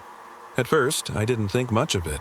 Maybe it was someone stranded, maybe they lived nearby. But as I glanced in my rearview mirror, I realized they were still there, walking in the same direction. I didn't see their face, only the silhouette of someone in a dark coat. The road stretched endlessly ahead, and they walked as though they didn't notice my car at all. My instinct told me to stop, to ask if they needed help, but something about their movements didn't sit right. They weren't stumbling or waving for help. They just kept walking, their figure blending into the darkness like they belonged there. I kept driving, the unease growing in my gut. I checked the rearview mirror again. The figure was still there, now further back, just as distant and unchanging as before. By the time I reached the next bend, the figure was gone. I let out a breath I didn't realize I was holding, relieved. Maybe they'd turned off the road, or found whatever they were looking for. But as I approached the next stretch of road, I saw something that made my blood run cold. The figure was standing there, just a few feet from where I had last seen them. This time, they were facing the road. Their head was tilted, watching me as I drove closer. I slammed on the brakes, heart racing. There was something about the way they moved, so slow, so deliberate, that sent a chill through me. I could feel their gaze locked onto my car. I tried to reason with myself, to convince myself they were just lost, maybe trying to get to a destination. But that thought didn't comfort me. There was something deeply unnatural about how still they stood, how they didn't react to the passing cars or the distant sound of my horn. As I approached, I noticed the figure wasn't looking at me anymore. They were looking past me, off into the horizon as though something far beyond the road had their attention. I hesitated, watching in horror as they began to move again, this time walking toward the trees at the edge of the field. I didn't stop to watch. I sped away, my hands trembling on the steering wheel.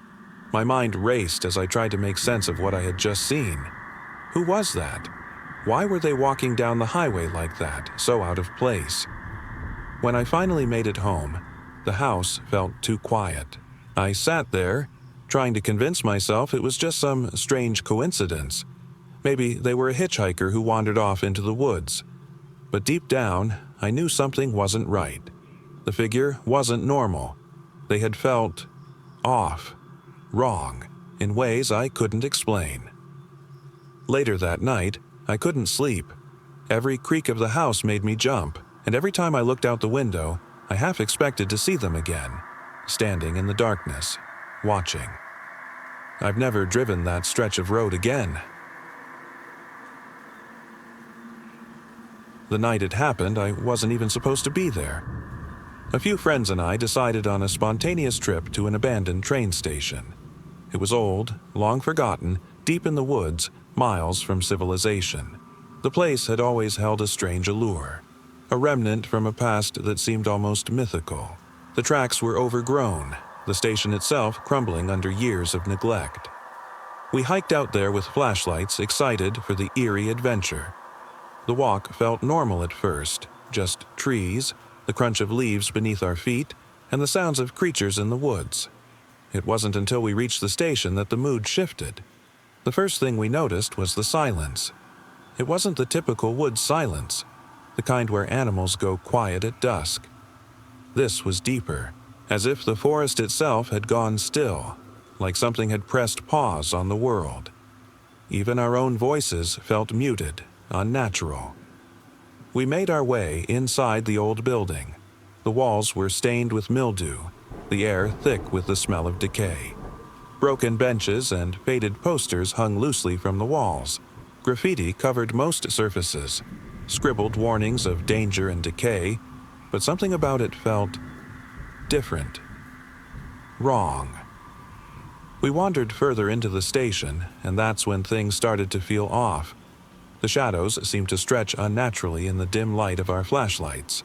We heard faint whispers, too quiet to make out, but they seemed to be coming from inside the building, as if they were the echoes of something long gone. I looked at my friends, and we all shared uneasy glances, not sure if we were imagining it or if something truly was there with us.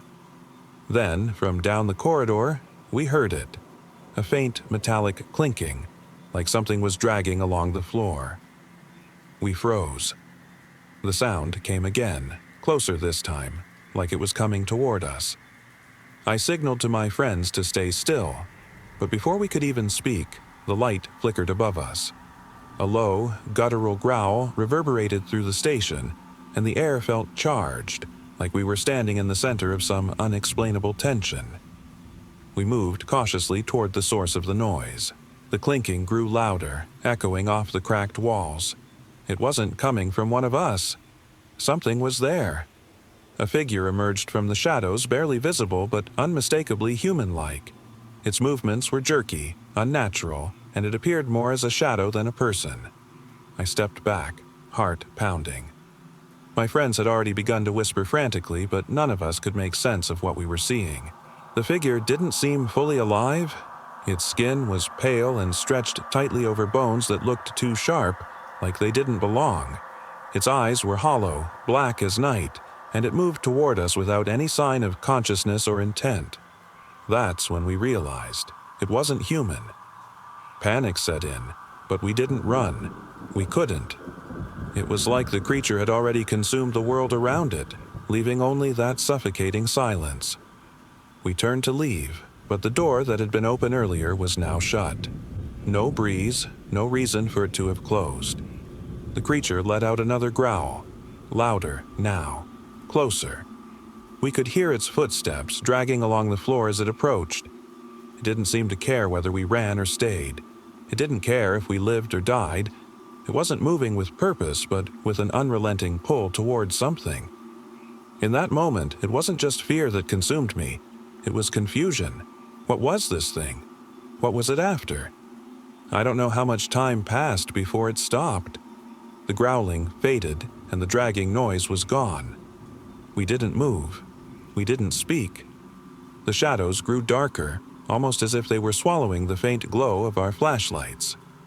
When we finally gathered the courage to look again, the station was empty. The door had opened. We walked out into the night, our breaths heavy, and we didn't look back. I've never gone back to that train station. I don't know what we encountered that night, and I don't think I want to. But every time I'm alone, there's always that thought. Whatever it was, it's still out there. It was a quiet evening, and I was driving down a deserted highway, the kind where the road stretches endlessly with nothing but fields and trees on either side. I had been driving for hours, heading home after a long trip, and the dim glow of my headlights was the only source of light in the endless blackness around me. The air was thick with the scent of rain, though no storms had come. The tires hummed on the road, and the only sound was the rhythmic click of the wipers clearing the occasional drops from my windshield. I hadn't seen another car in hours, not since leaving the last town, and I felt that familiar sense of isolation creeping in. As I turned a bend, the first thing I noticed was the old wooden sign. It was weathered and barely legible, but I could make out the faint outline of the words, Eagle Point. 5 miles. I didn't remember seeing a town named Eagle Point on any map, but the sign wasn't particularly unusual, just another small forgotten place along this endless stretch of road. I was tempted to speed up, eager to get home, but something about that sign pulled me in. Curiosity, maybe, or the strange sense of solitude that had settled over the drive. I took a slow turn down the narrow, winding road that led toward Eagle Point. As I approached, the first thing I noticed was how dark everything had become. The streetlights in this part of the country were practically non-existent. The only light came from the faint glow of my headlights cutting through the night. Eagle Point wasn't much of a town. A few houses stood in various states of disrepair, the yards overgrown and dotted with wildflowers and weeds. There was no one outside, no cars, no movement, just a stillness that seemed to stretch forever. I drove slowly through the quiet streets, my senses on edge. That's when I saw the church. It wasn't like the other buildings. It was old, its steeple towering above the others, casting long, dark shadows across the ground. There was something unsettling about it, the way the windows reflected the light like hollow, staring eyes. I slowed down and parked across the street, unsure of why I felt so drawn to it. I stepped out of my car and walked toward the church. The ground was soft beneath my feet, the sound of crunching gravel echoing in the stillness. The door creaked open slightly as I pushed it, revealing the dim interior.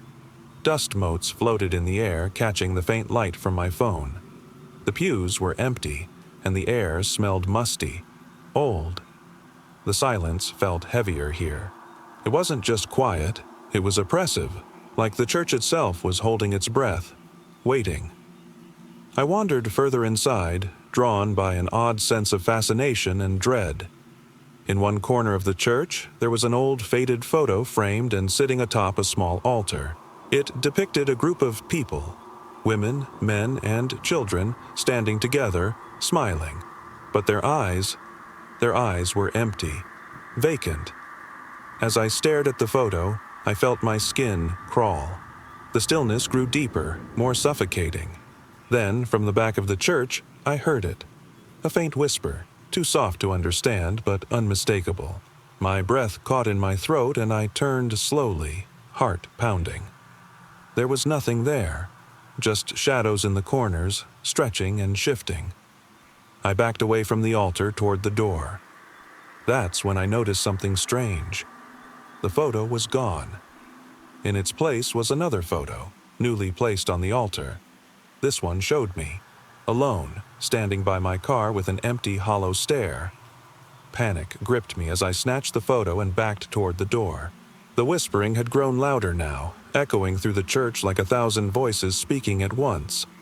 I couldn't make out what they were saying, but the tone was haunting. I stumbled outside, the door slamming behind me. I didn't stop running until I was back in my car, my heart racing like it might burst.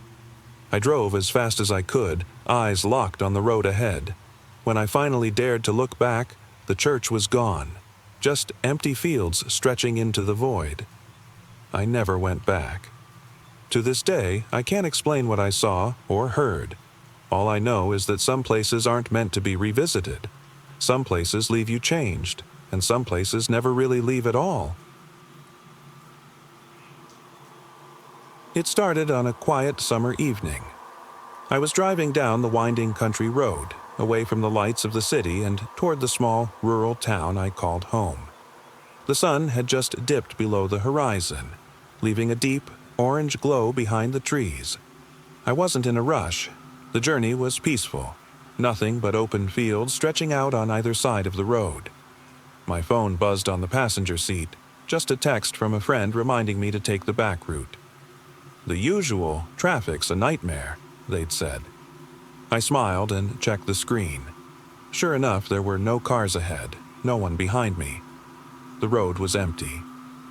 As I drove deeper into the countryside, I felt the weight of the quiet settle around me. The only sounds were the hum of the engine and the occasional chirp of distant crickets. I took a deep breath, letting the calmness wash over me. It was so different from the chaos of the city. It was peaceful, That's when I noticed something strange. A figure standing by the side of the road. At first, I thought it was just someone waiting for a ride, but as I got closer, I realized how still they were. The figure didn't move. No wave, no glance, just standing there, perfectly still, like a mannequin.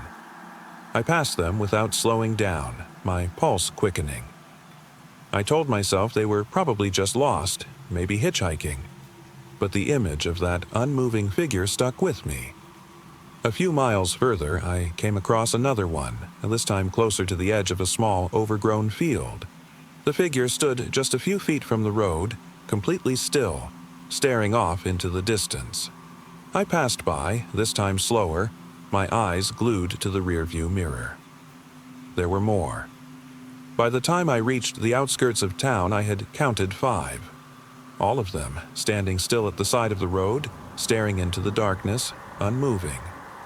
I was just about to dismiss the whole thing when a shiver ran down my spine. What if they weren't people? What if they weren't even real?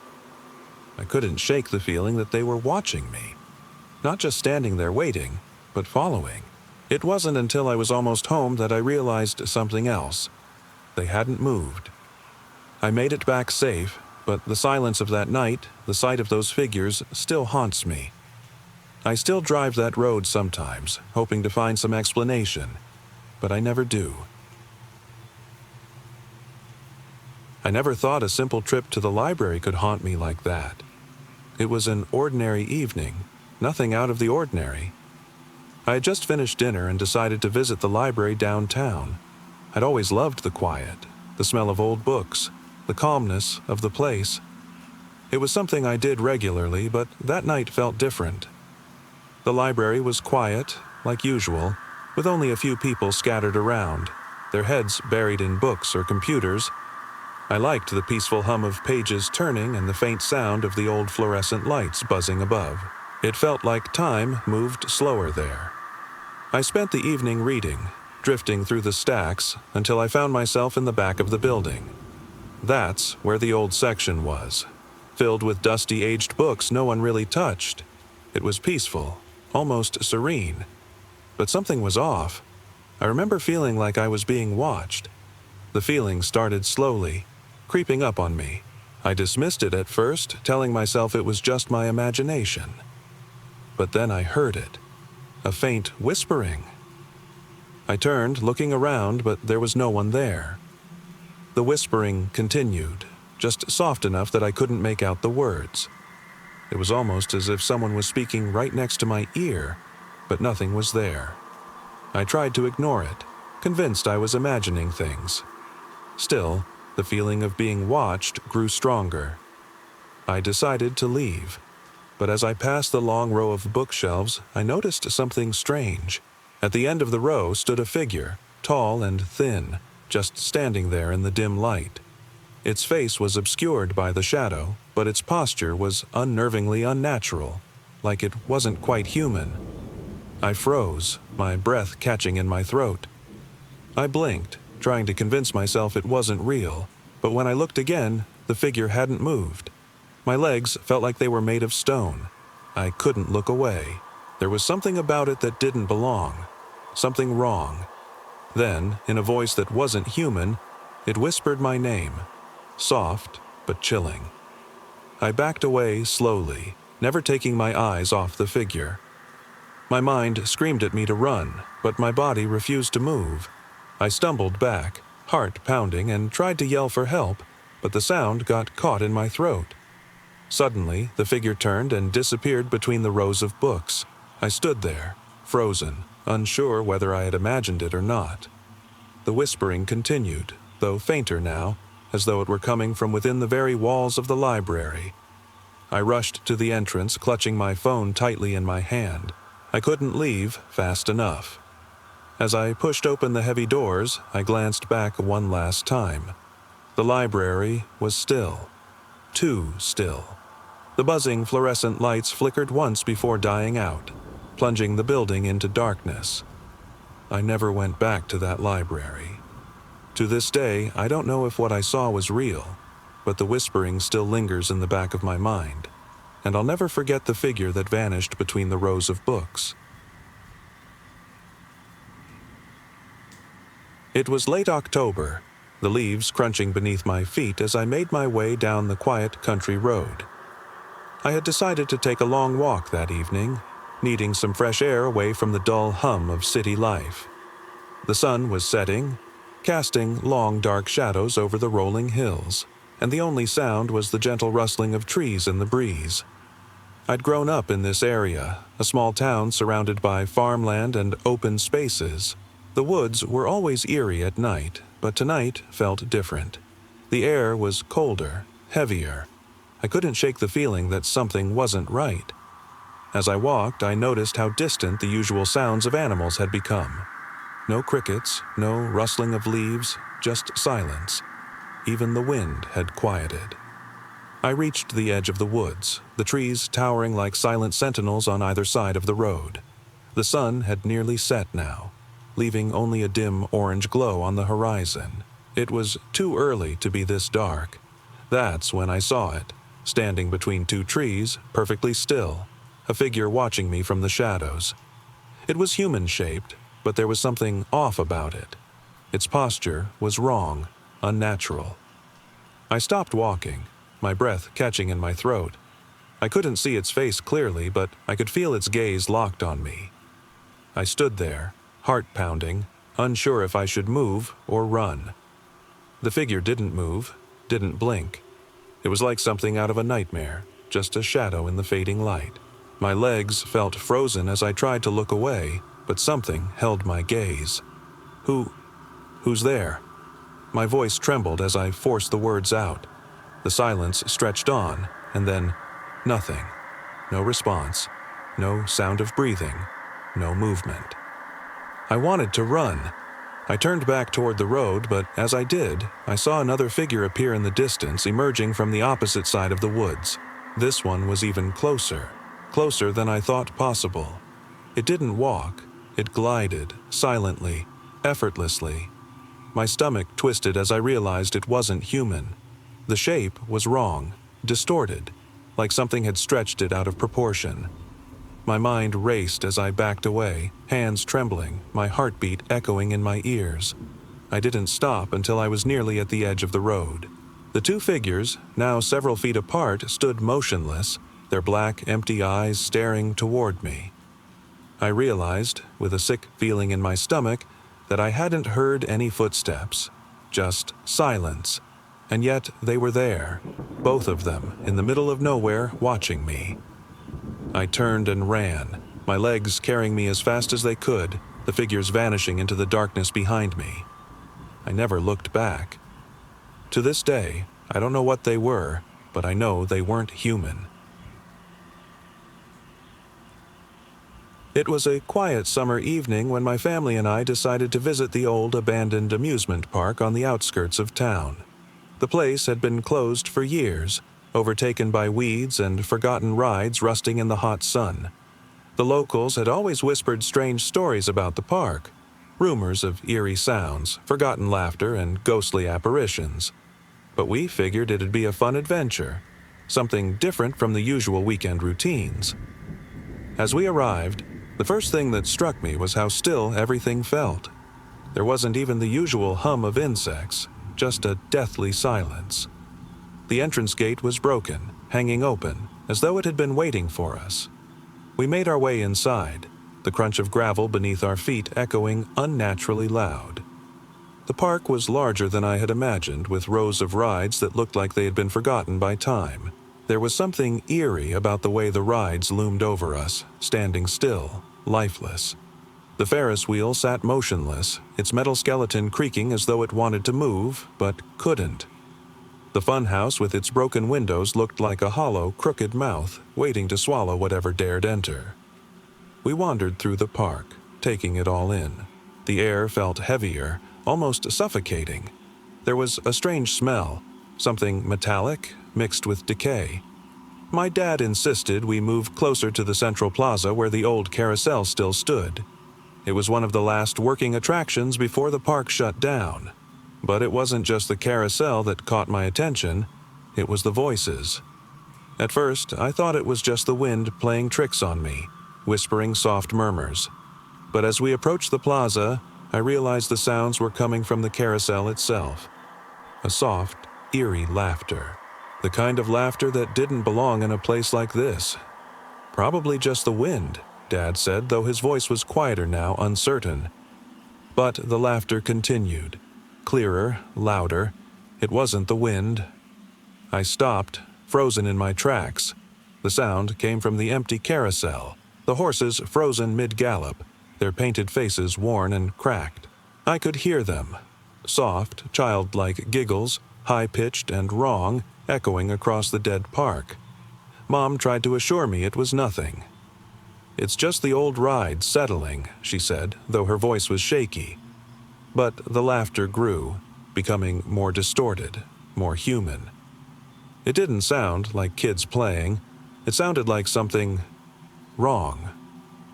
I couldn't shake the feeling of being watched. My skin crawled. It wasn't just noise anymore. It was as if something was there, something else. Dad grabbed my hand and pulled me along, saying we needed to leave, but something about that laughter kept following us. We rushed toward the exit, passing the old concession stand. But then, just as we neared the gate, the air grew colder. The silence became louder again, like a vacuum. That's when I noticed it. The Ferris wheel, still sitting there, its broken lights flickering.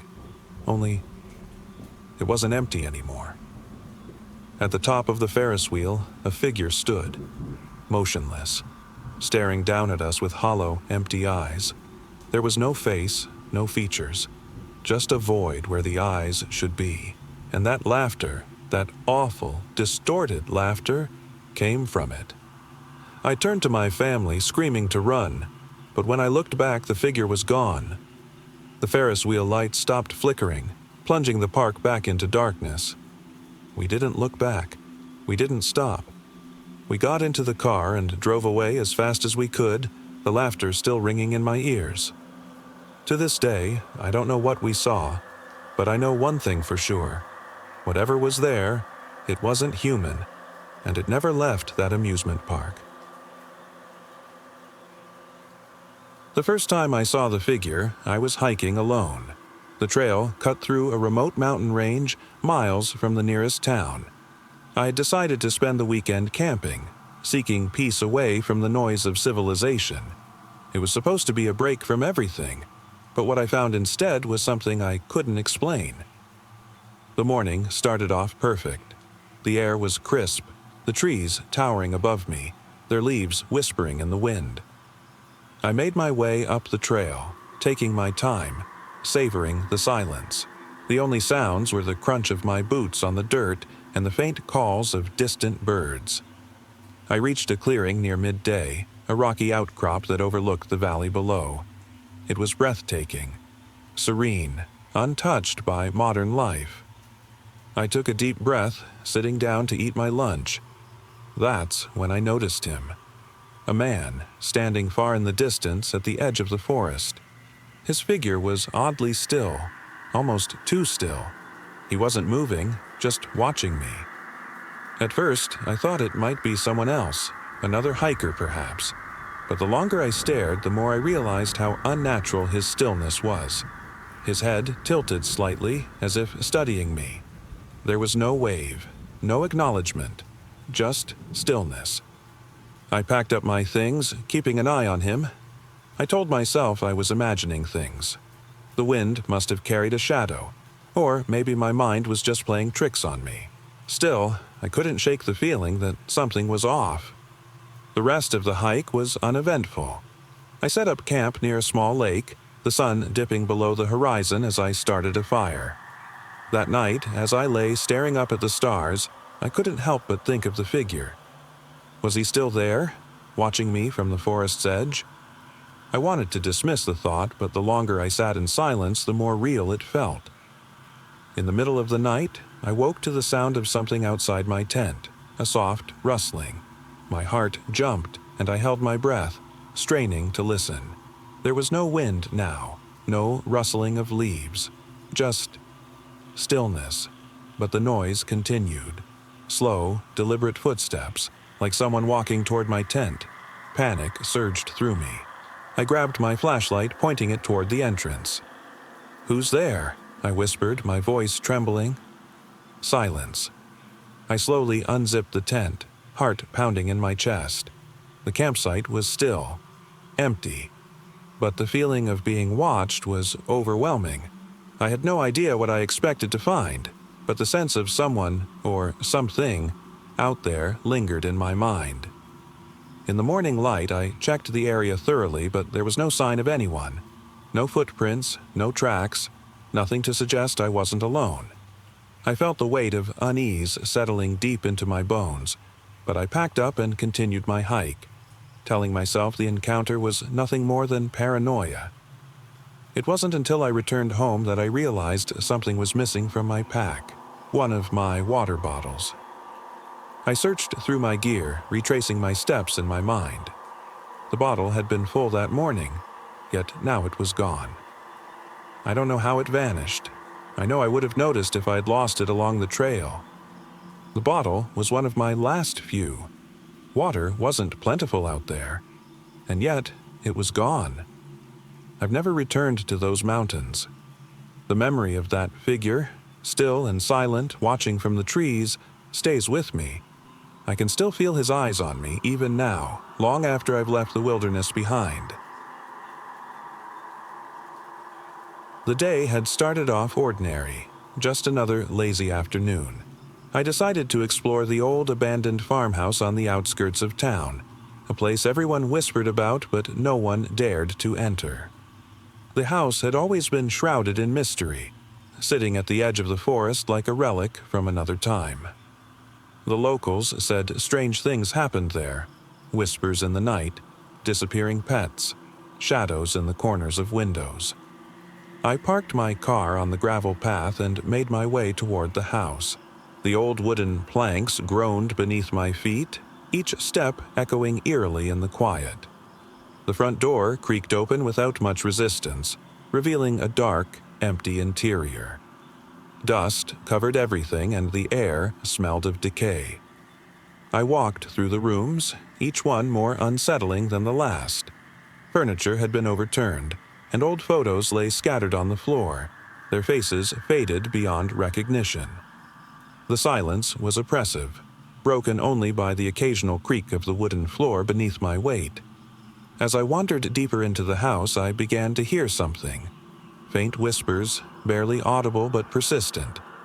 I paused, holding my breath, straining to make out what they were saying. It was almost like the house itself was murmuring secrets, as if the walls were alive with memories. I shook off the chill that ran down my spine and pressed on. The whispers grew louder as I reached the top of the staircase. They seemed to be coming from the room at the end of the hall. My heart pounded in my chest as I pushed open the door. Inside, the room was bare except for an old mirror standing in the corner. It was cracked, its glass dull and warped. I couldn't look away, compelled by some strange force. As I stared into the mirror, I saw my reflection distort, my face twisting, becoming something wrong. The whispers became screams, louder now, echoing in my ears. I stumbled back, the distorted figure in the mirror now staring at me, its hollow eyes gleaming. I could feel it watching me, not just in the reflection, but in the real world. My breath came in shallow gasps and I backed away from the mirror, tripping over the furniture as I fled the room. As I ran down the hall, I glanced behind me and caught a glimpse of something, a shadow, black and shifting, racing after me. I could hear it breathing, ragged and uneven, closing the distance between us. I burst out of the house, the door slamming shut behind me. The air outside was thick, oppressive, and silent once again. I didn't look back. I didn't stop. I've never returned to that farmhouse. The whispers still echo in my ears, and sometimes I swear I see that shadow lurking just at the edge of my vision. Whatever was in that house, whatever was chasing me, it's still there, waiting. It started on a normal afternoon, a day like any other. I had taken my son to the old park, the one we used to go to when he was younger. The park had always been a peaceful escape from the city, full of tall trees and winding paths that led nowhere in particular. Today, though, something felt off. We had the whole place to ourselves, which wasn't unusual.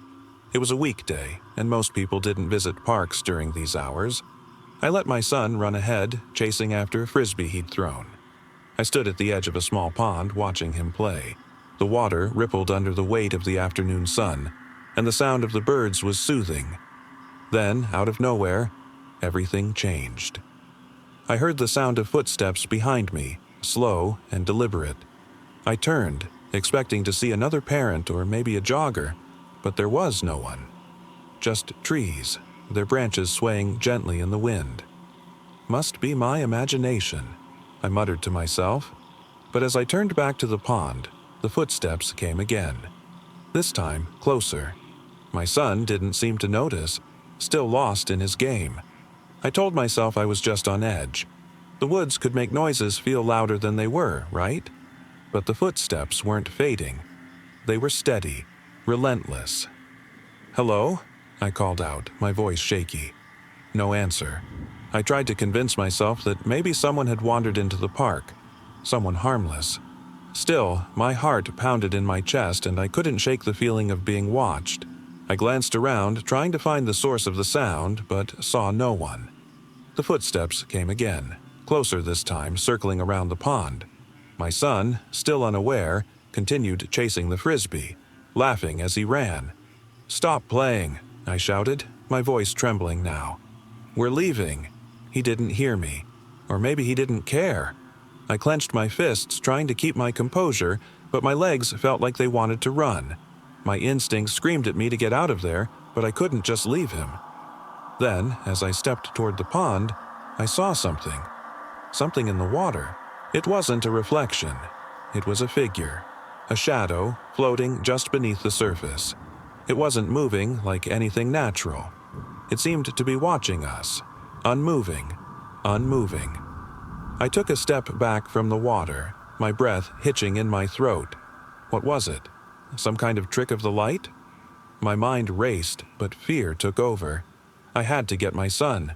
"Come on," I called again, louder this time, my voice breaking. My son didn't seem to hear me. He was too far gone in his play, oblivious to the danger I now felt closing in. I sprinted toward him, my heart screaming with every step. I grabbed his arm, pulling him hard. His laughter stopped, replaced by confusion. "What's wrong, Dad?" "We're leaving." "Now," I said, trying to keep my voice calm but firm. As I turned back toward the path, I saw it again. The figure, this time fully visible. It stood at the edge of the pond, watching us. Not human, not animal, something else entirely. Its form was blurred, not entirely solid, but its eyes were unmistakable. Dark, hollow, watching us. I held my son tighter, running, my breath ragged. We didn't look back, didn't stop until we were far away from that place. As we reached the park entrance, I glanced once more over my shoulder. The figure was still there, motionless, watching us. The only thing I could hear was the sound of my heartbeat, racing through my ears. We never went back to that park, and I never looked into water the same way again. The night had been uneventful at first. I had decided to take a long drive along the old highway that cut through the desolate plains. It wasn't a particularly scenic route, just endless stretches of cracked pavement and empty fields, stretching far beyond what the eye could see. The only light came from my headlights and the occasional flicker of my dashboard. The quiet was almost oppressive. I usually enjoyed solitude, but this felt different. More isolated, more oppressive. As I drove, I kept glancing at my rearview mirror, half expecting to see the headlights of another vehicle trailing behind. But there was nothing. No other cars, no signs of life. Just the endless road and the hum of my engine. It wasn't until I reached a stretch of road where the horizon curved slightly that something caught my attention. Off to the side, barely visible beneath a thick layer of dust and fog, was an old gas station. I couldn't recall ever seeing it before, but something about it made me slow down. The building was worn, paint peeling, and the sign above it flickered weakly in the night. I decided to stop. It wasn't as if I had much else to do. My phone had lost a signal hours ago and the gas gauge was hovering near empty. Pulling into the station, I cut the engine and stepped out into the stillness. The air was colder than I expected, biting at my skin as I stretched. The station looked abandoned. Cobwebs clung to the windows, and the front door creaked ominously when I pushed it open. Inside, everything was coated in dust. The aisles were empty, shelves leaning precariously, and there was a heavy silence that pressed down on me. I checked the register. Empty. The shelves were stocked, but there wasn't a single item that looked untouched in decades.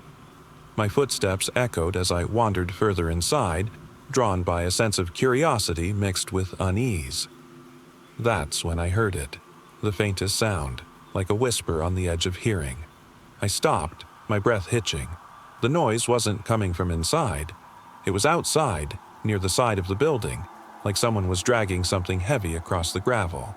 I moved toward the door and cracked it open. Nothing but the dark stretch of road and the fog that clung to the horizon. My heart thumped harder, and I stepped back inside, telling myself it was probably just my imagination. But then, I heard it again, closer this time.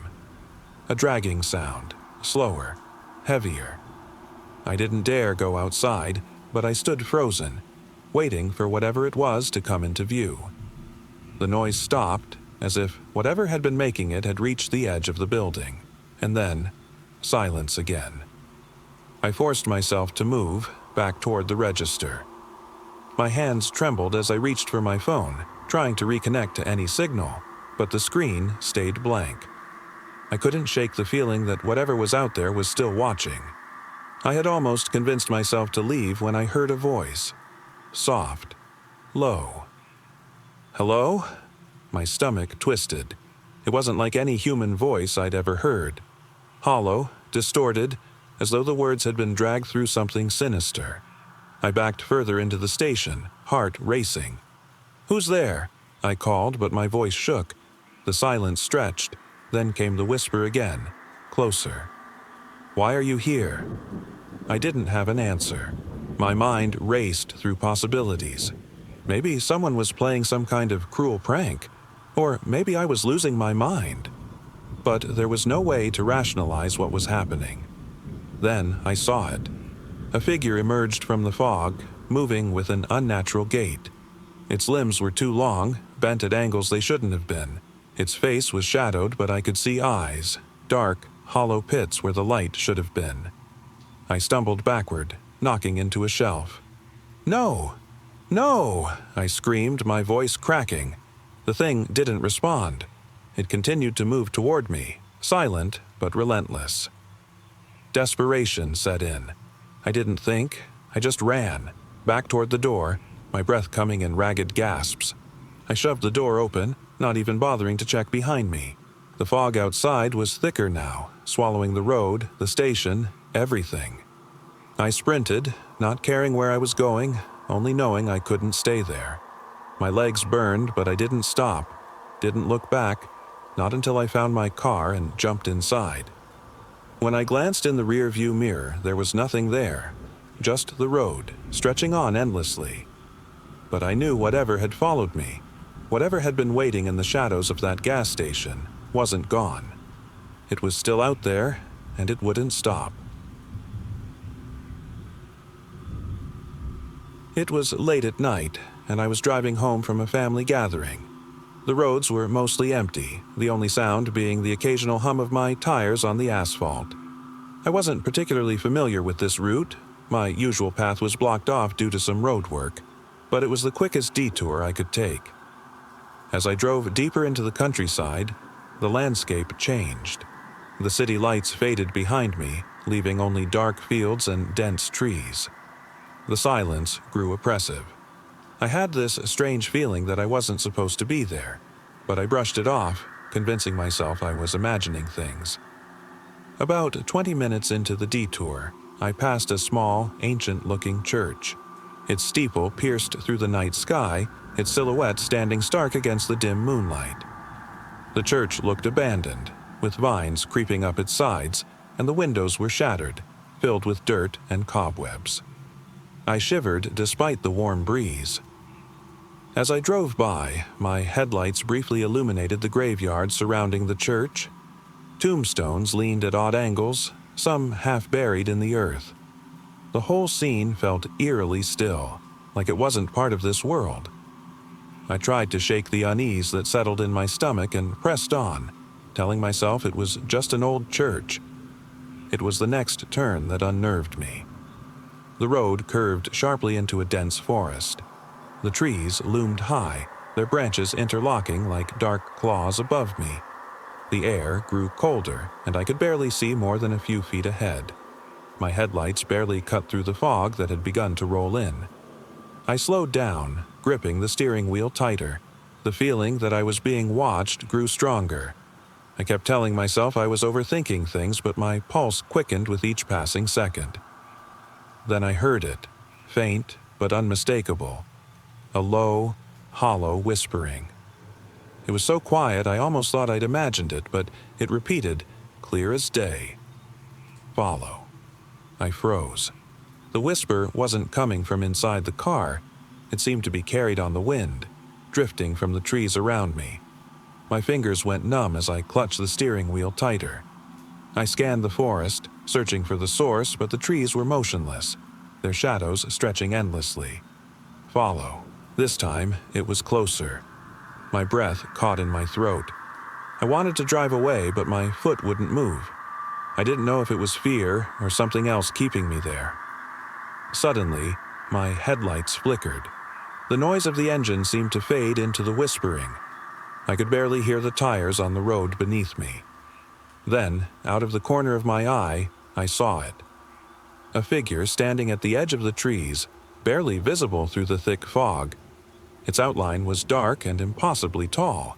It didn't move, just stood there, watching me.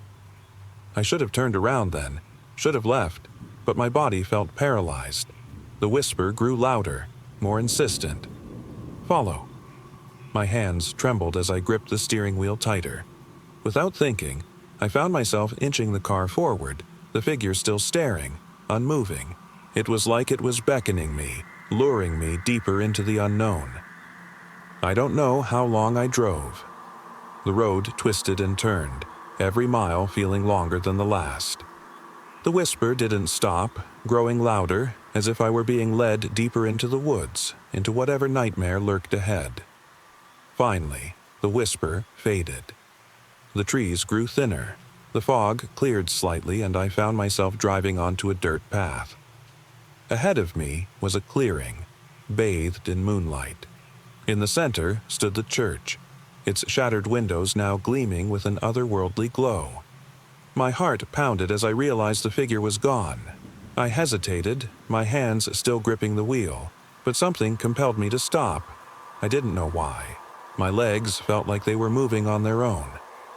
I stepped out of the car, the ground beneath my feet cold and wet. I approached the church, the whisper now replaced by silence.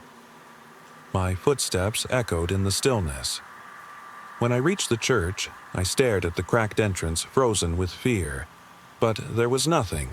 No figure, no whispers, no voices, just an old, abandoned church standing in the cold, dead night. And as I turned to leave, I realized the face I had seen in the cracked window wasn't mine. It wasn't anyone's. I never believed in anything supernatural, not until that night in the old apartment complex. I had just moved to the city, renting a tiny unit on the third floor of a building that felt like it had seen better days. The building wasn't in the best part of town, but it was cheap, and for someone just starting out, it seemed like a good place to lay low. The first night, I didn't think much of the creaking sounds. The building had that old, eerie feel, with narrow hallways that seemed to stretch into the darkness. I figured it was just the building settling, nothing more. But as the days went by, those sounds became harder to ignore. It started subtly. Every evening around the same time, around 11 p.m., the sound would return. It was faint at first, distant, like someone walking, but as the days passed, it got louder, more distinct. It wasn't just footsteps, though. There was a strange, hollow tapping sound that accompanied them. It echoed through the long hallways like someone was knocking on invisible doors. At first, I thought it was just the building's ventilation system acting up. I made excuses, maybe pipes rattling or some old wiring. But one evening, after I heard it again, I decided to investigate. I stepped into the hallway, my breath visible in the dim, flickering lights. The hallway was empty. I could still hear the footsteps, quick and measured like someone was pacing back and forth in the darkness. I followed the sound, stepping cautiously, heart pounding. The hall stretched on forever, the source of the noise always just out of reach. Then, out of nowhere, I saw it. A figure. At the far end of the hall. It was tall, unnaturally thin, its movements jerky and unnatural. My breath caught in my throat as I realized its face wasn't human. It was a void, empty and hollow, like staring into a bottomless pit. The eyes were black, without any trace of life. I couldn't move, couldn't scream. The thing seemed to glide towards me, its footsteps silent, but the sound of its arrival still echoed in my ears. "Let me in," it whispered. I bolted, my legs carrying me back to my apartment faster than I could comprehend. I slammed the door shut behind me, locking it and pressing my back against the cold wall. My mind raced, but I couldn't make sense of what I had just seen. I stayed awake all night, the sound of those footsteps still echoing in my head. The next day, I gathered my courage and told my neighbor, a sweet older woman who had lived there for decades. She just nodded, her face pale. "You saw it too, didn't you?" she said quietly. It turned out I wasn't the only one who had experienced it. Several tenants over the years had reported similar occurrences, footsteps in the hall, the knocking, and that figure. But no one had ever gone into the hall long enough to see what was causing it. That night, I knew I couldn't stay. I packed my things in the early morning, unable to shake the feeling that whatever was haunting that building had no intention of ever leaving. I left the keys on the kitchen counter and never looked back. To this day, I don't know what I saw or what was calling from the shadows, but I do know I don't ever want to find out again. I've always hated museums. The dim lighting, the echoing footsteps on the polished floors, it always felt oppressive, like history was closing in on me. But on that particular evening, curiosity got the better of me. A friend of mine had convinced me to visit an old abandoned art museum on the outskirts of town. It was said to be haunted, though I didn't put much stock in ghost stories. A perfect way to escape the city, they'd said. I agreed, reluctantly. When we arrived, the place was everything I expected, a relic of another time. Dusty glass cases displayed faded paintings of figures long forgotten, their expressions forever locked in uncertainty. The air was thick with mildew and the faint smell of old paper. It wasn't just quiet, it was silent, as if the building itself held its breath. We wandered through the exhibits, the creak of our footsteps echoing off the empty halls.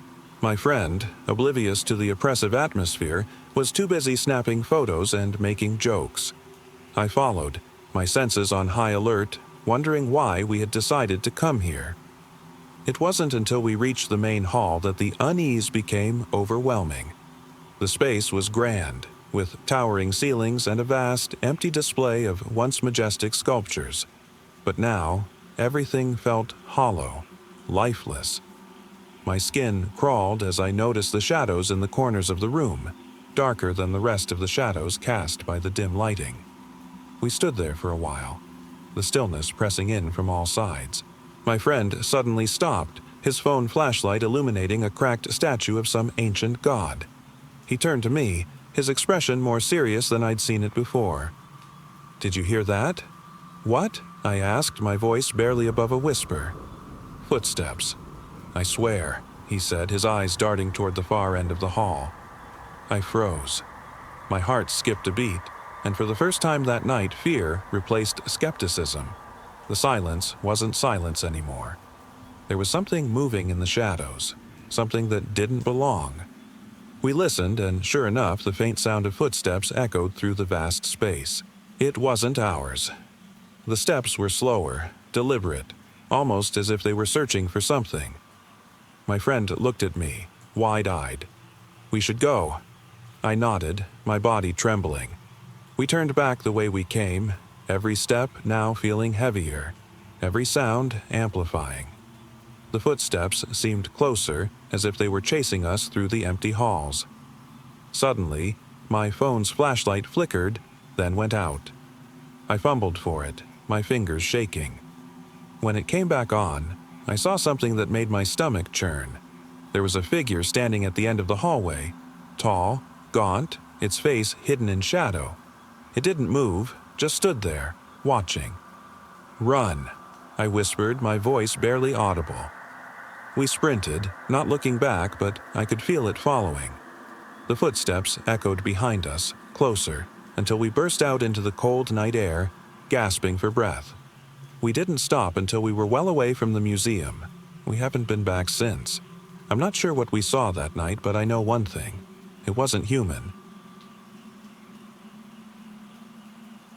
It was a late afternoon when I decided to take a walk through the old neighborhood. The sun was casting long shadows over the cracked sidewalks, and the air was thick with the smell of old wood and rust. This wasn't a place I usually visited. It had been abandoned years ago. Most of the houses were overgrown, their windows dark and the streets devoid of life. It was the kind of place where time had seemingly stopped. As I wandered further down the quiet, forgotten streets, I couldn't shake the feeling of being watched. The silence was oppressive, broken only by the distant creak of old fences swaying in the wind. I told myself I was imagining things, that it was just the stillness of the place playing tricks on me. But then I saw it. At first, only a shadow, but as I turned a corner, I froze. A figure was standing at the end of the street, barely visible against the fading light. It was tall, too tall, and its features were obscured by the deep shadows of dusk. I stood there, heart pounding, unsure of what to do. The figure didn't move. It just stood there, watching me. My first instinct was to turn and run, but something kept me rooted to the spot. I told myself it was just someone lost, wandering through the old neighborhood like I was. Maybe they didn't know where they were either. But the way they stared at me, so still, so unnerving, made my stomach twist in a way I couldn't ignore. I forced my legs to move, taking slow, cautious steps toward the figure. As I got closer, I realized that there was something off about them. They didn't seem human. There was an unnatural stillness to their posture, as if they were frozen in place. And their eyes, they weren't reflecting any light, just pure, empty voids. I tried to speak, but no words came out. My throat was dry, and my mind felt clouded with fear. I wanted to run, but my legs felt like lead. The figure tilted its head slightly, as if studying me, and then took a step forward. Its movements were jerky, unnatural, like it didn't belong in this world.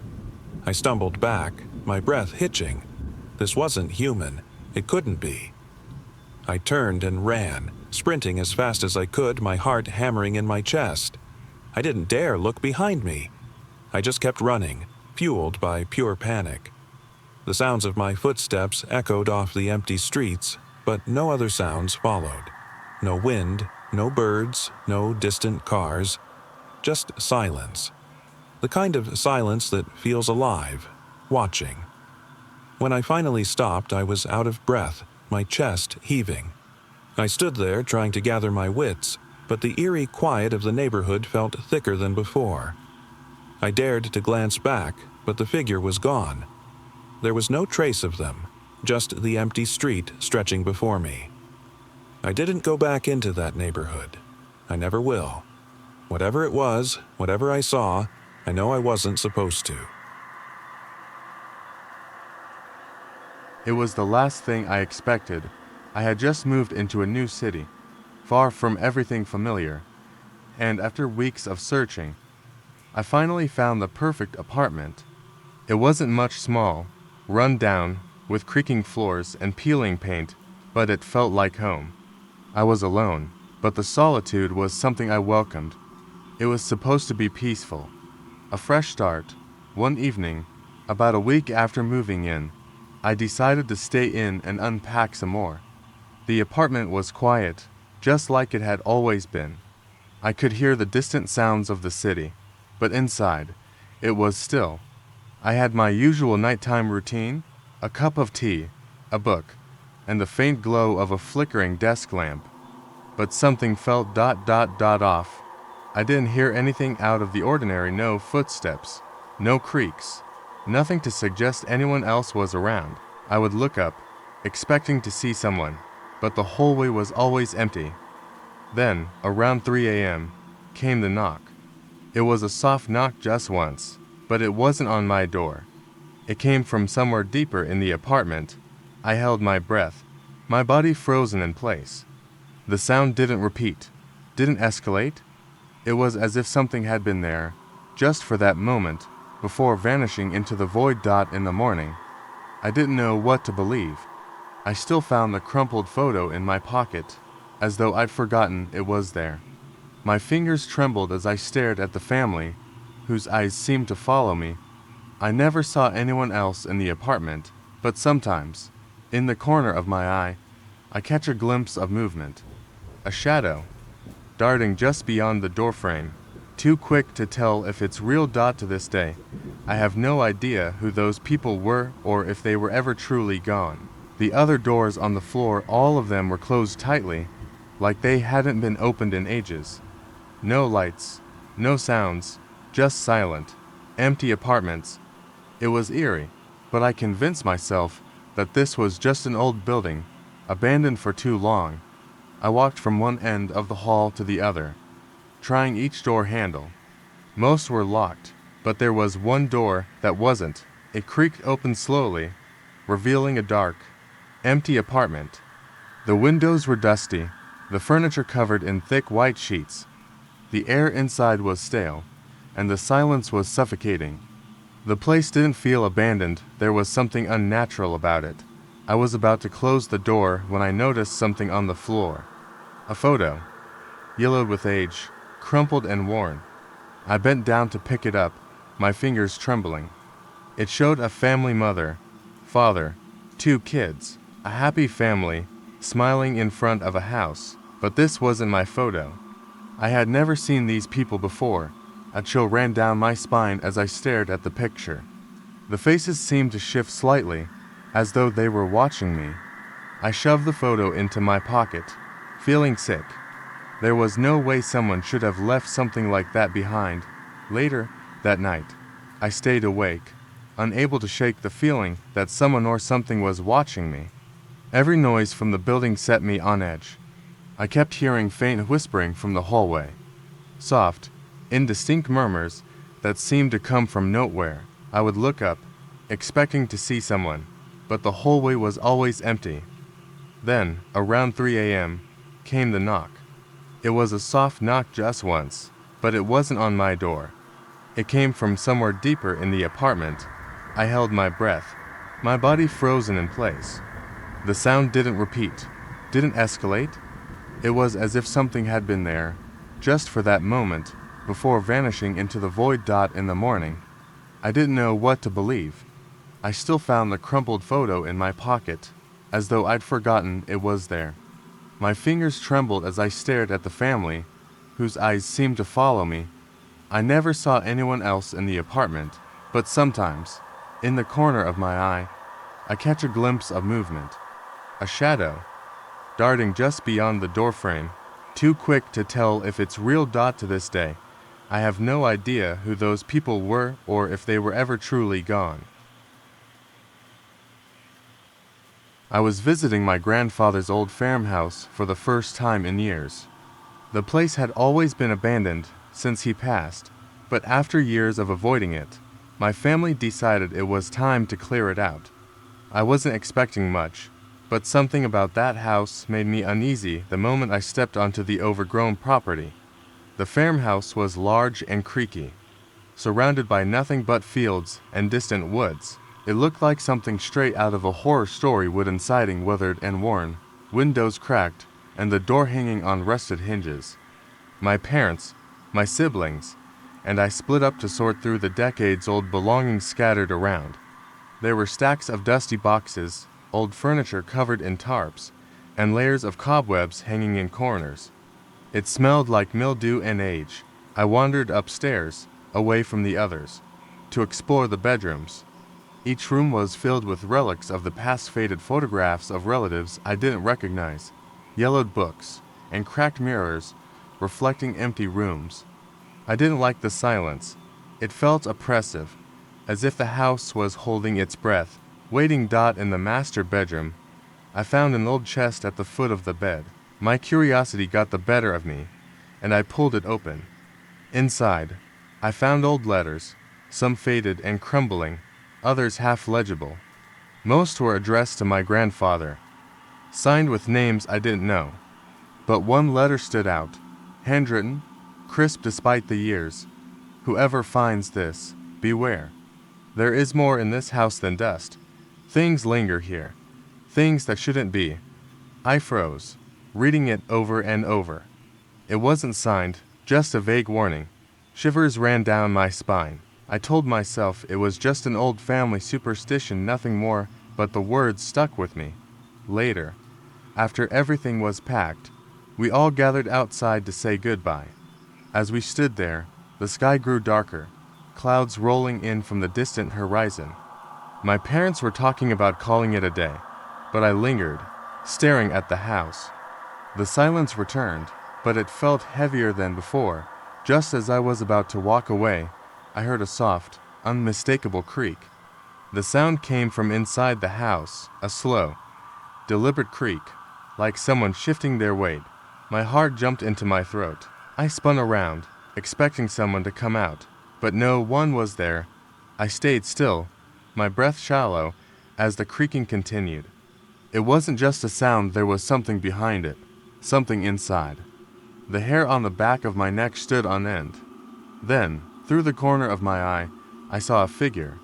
It wasn't human, more of a shadow, long and gaunt, peering through one of the upstairs windows. It didn't move, didn't blink, just stared at me with hollow, empty eyes. I wanted to run, to scream, but I couldn't. My feet were rooted to the ground. The shadow remained there for what felt like an eternity, unmoving, until finally, it vanished. The creaking stopped. I don't know how long I stood there, but when I finally turned back to my family, they were already halfway to the car. I followed, my heart still racing, but I couldn't shake the feeling that something was watching me from inside the house, something that had never left. The last thing I expected was to find myself stuck on the side of a remote highway in the middle of nowhere at 11 p.m., with my car sputtering and coughing its last breaths. I slammed my palms against the steering wheel, trying to stifle a curse. The darkness outside seemed to fold in on itself, thick and oppressive, with only the dull beam of my headlights cutting a path into it. I stepped out of the car, the chill in the air seeping through my clothes. The road stretched on for miles in either direction, bordered by dense, whispering trees. The only sign of civilization was a rusted sign, half hidden by creeping ivy, that read Riverton 10 miles. With a resigned sigh, I grabbed my phone and tried to call for help. No signal. Great. The road ahead seemed endless, so I decided to start walking, hoping to find a gas station, a house, anything. I made it about a mile before I heard it. A faint sound, like laughter, but not the kind that comes from joy. This was sharp, guttural, almost animalistic. I froze, my heart drumming in my chest. There was no one around. The woods were still, except for the subtle creak of branches overhead and the soft rustle of leaves. I told myself it was just an animal, a deer or a raccoon, and pushed on. Then the laughter came again, louder this time, followed by a scraping sound. It was as if someone was dragging something heavy over the ground. I turned around, my eyes searching the dark, but there was nothing. The road was empty. The trees stood silent. I rubbed my arms to stave off the cold and continued walking. Faster now. The air seemed to change as I walked, becoming colder and sharper, like the knife edge of winter. It wasn't just the temperature, it was the feeling of something being wrong. The laughter stopped, replaced by the sound of footsteps following me, just at the edge of hearing. I glanced over my shoulder, but saw only shadows that seemed to shift and dart away. Then, without warning, something moved in the woods. A figure stepped out from between two trees, tall and thin, with limbs that bent in unnatural ways. Its face was pale, almost luminescent in the moonlight, with eyes so black they looked like holes drilled into its skull. The thing tilted its head, and then it spoke, lost. My legs locked up, and I stood frozen in place. I couldn't find my voice, couldn't tear my eyes away from that hollow, grinning face. It took a step forward, the uneven gait making the ground creak beneath it. I stumbled back, my mind screaming at me to run, but my body wouldn't listen. The figure took another step, and I finally snapped out of my paralysis, turning and bolting down the road as fast as I could. The sound of heavy footsteps pounding behind me, matched by that terrible, hollow laughter, drove me forward. The road blurred past, my vision cutting out between stumbles. I ran until my lungs felt like they would burst, until my legs were cramping and I couldn't tell if the thud behind me was my own heartbeat or something chasing me. The woods were still, except for the subtle creak of branches overhead and the soft rustle of leaves. I told myself it was just an animal, a deer or a raccoon, and pushed on. Then the laughter came again, louder this time, followed by a scraping sound. It was as if someone was dragging something heavy over the ground. I turned around, my eyes searching the dark, but there was nothing. The road was empty. The trees stood silent. I rubbed my arms to stave off the cold and continued walking. Faster now. The air seemed to change as I walked, becoming colder and sharper, like the knife edge of winter. The noise of the motor drowned out the horrible sound that followed us, a rattling, choking gurgle. As if the creature in the water was laughing, we sped back toward the dock, the sun slipping quickly below the horizon, the light casting eerie, shifting shadows across the water. I dared a glance back, but the thing was already gone, swallowed up by the dark, as if it had never existed. The next morning, I took a walk along the shore, hoping to make sense of what we'd seen. The water was calm, as if nothing had happened, but when I looked down at my reflection in the lake, it was distorted, and behind me, in the water's depths, I saw a pale, eyeless face staring up at me, mouth stretched open in an eternal, silent scream. The memory has haunted me since, and every time I hear the hum of a boat engine, I wonder if it's coming back for us, waiting in the water, watching, listening. I asked, my voice a little tight. My brother, already casting his line again, nodded distractedly.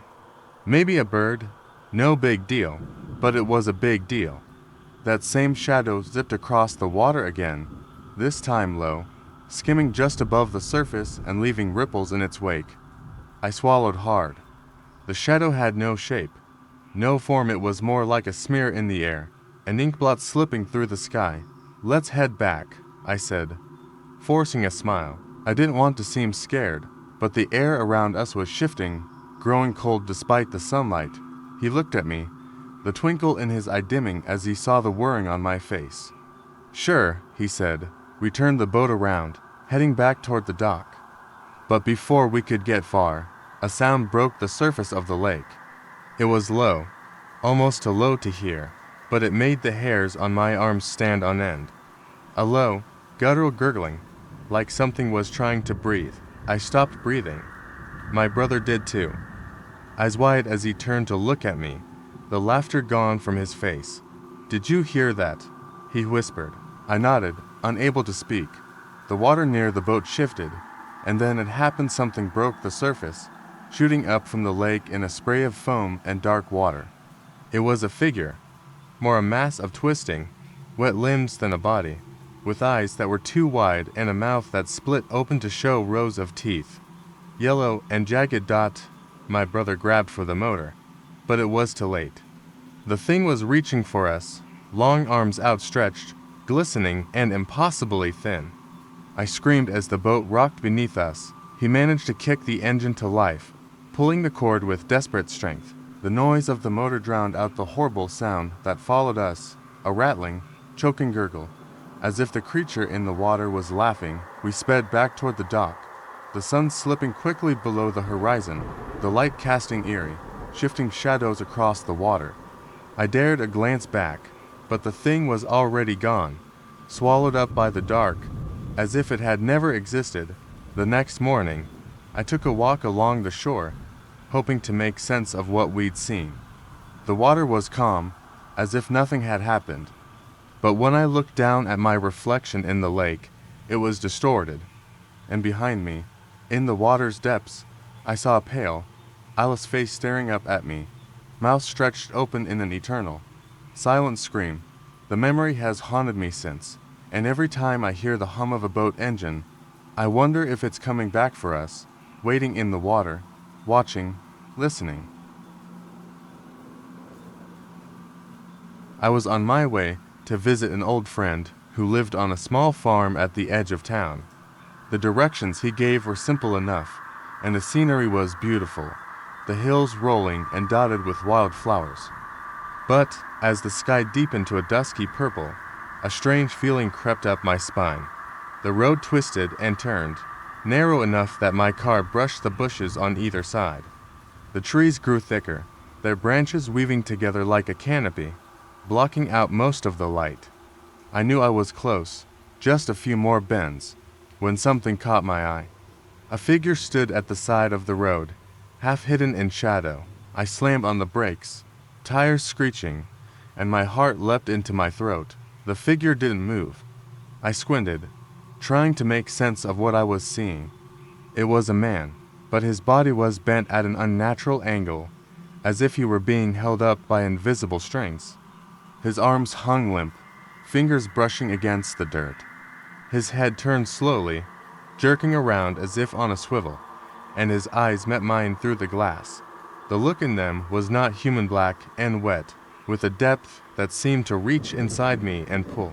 I couldn't breathe before I could scream or drive away. He raised one arm and pointed directly at my car. I didn't wait to see what happened next.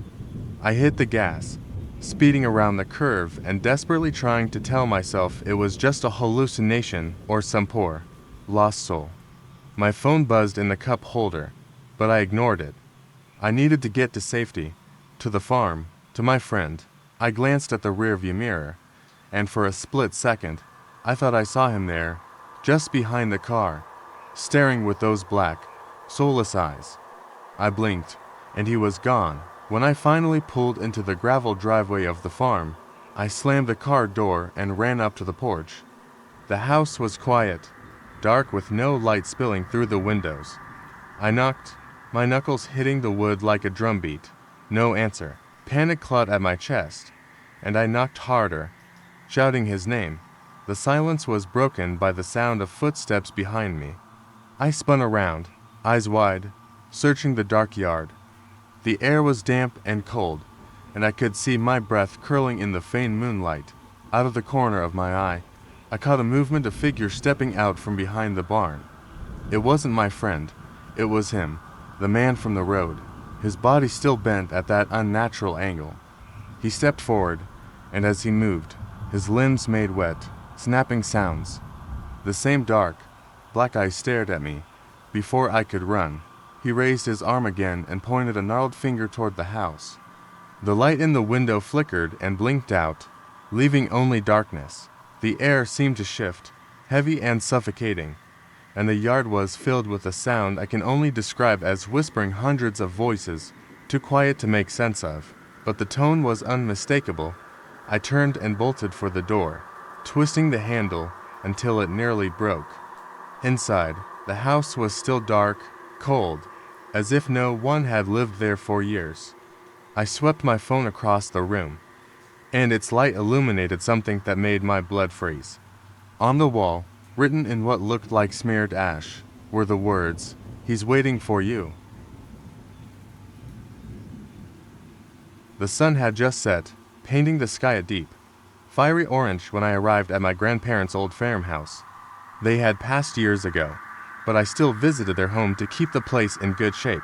My parents were out of town, and I thought it would be the perfect time to finish up some repairs and enjoy the peace and quiet of the country.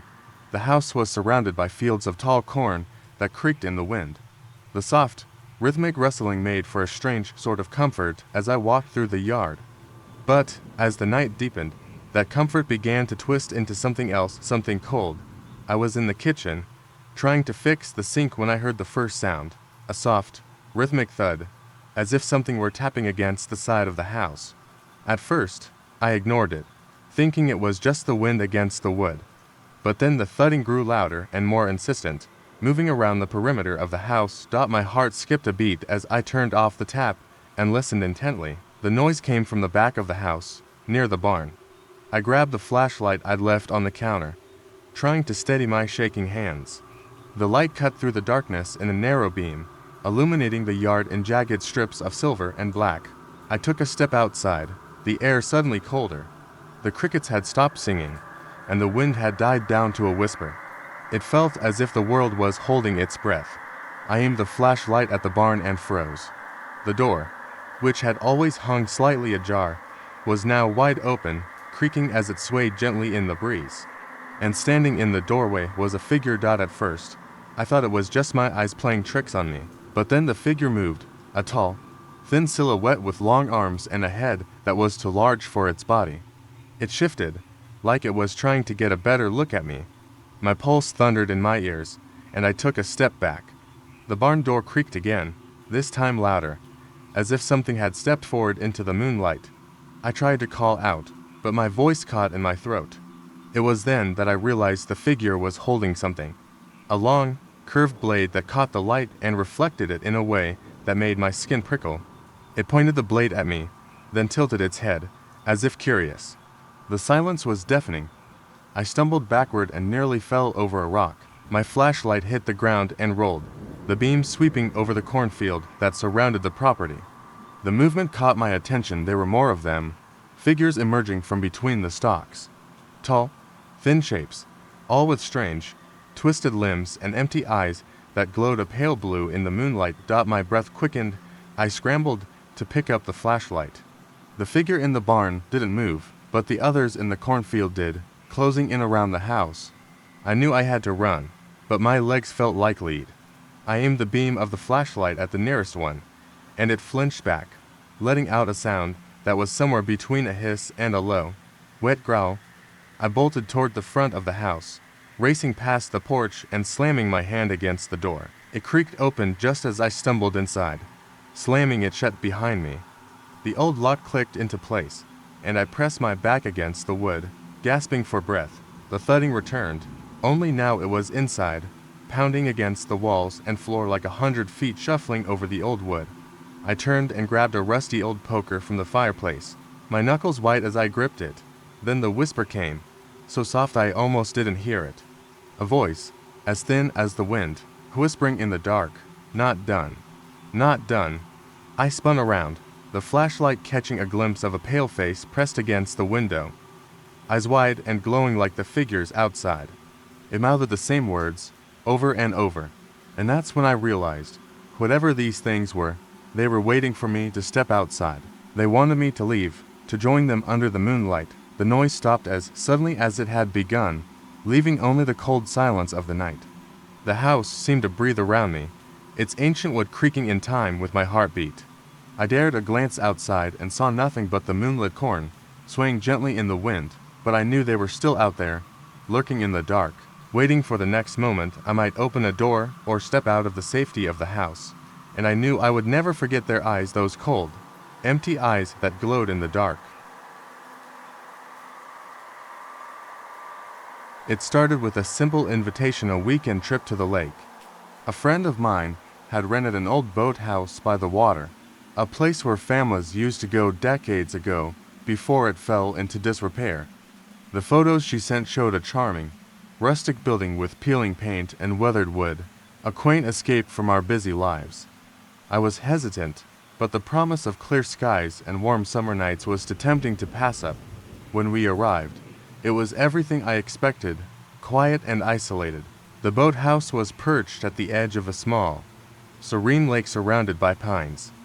The water was dark and calm, with just the occasional ripple from a fish or a breeze. It was perfect. We spent the first day swimming, eating grilled food, and laughing until our sides hurt. As the sun set, we sat on the old dock, feet dangling in the cool water. The sky turned a deep orange, then purple, and the stars began to blink into existence above us. We shared stories and let the night embrace us. The trouble started as the moon crested over the trees. At first, I thought I was imagining it a movement at the edge of the water, something slithering just below the surface. It looked like a shadow shifting beneath the lake, but it was too large to be just a fish. I pointed it out, but no one else saw it.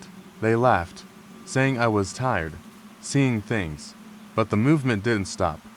I watched, transfixed, as the shadow seemed to grow, twisting and pulsing beneath the surface. It was then that I noticed the sound, the soft, wet scraping of something brushing against the wooden posts of the dock, almost like a faint whisper. I stood up, heart pounding. "Do you hear that?" I asked, trying to keep my voice steady. The laughter stopped.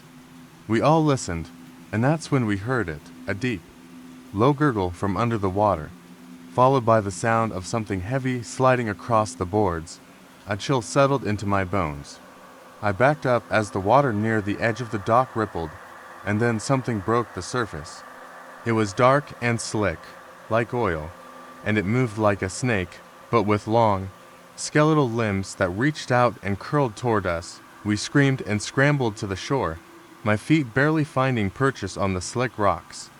One of my friends tripped, and for a heart-stopping moment, I thought she'd be dragged back into the lake. But she caught herself, and we all stumbled up the path leading to the boathouse. We slammed the door shut, panting and wide-eyed. We didn't say anything for what felt like an eternity, only the sound of our ragged breathing filling the small room. I glanced out the cracked window and saw that the water was now perfectly still again, reflecting the moon like glass. We didn't sleep that night, huddled together and watching the water, expecting the creature to return. It was only as dawn approached that we dared to let out a collective breath. But when we looked out again, there was no sign of anything unusual. The lake was just a lake, calm, quiet, and innocent. It wasn't until we were packing to leave that I noticed something on the dock.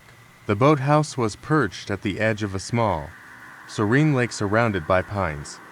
The water was dark and calm, with just the occasional ripple from a fish or a breeze.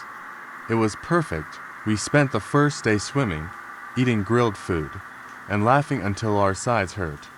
As the sun set, we sat on the old dock, feet dangling in the cool water. The sky turned a deep orange, then purple, and the stars began to blink into existence above us.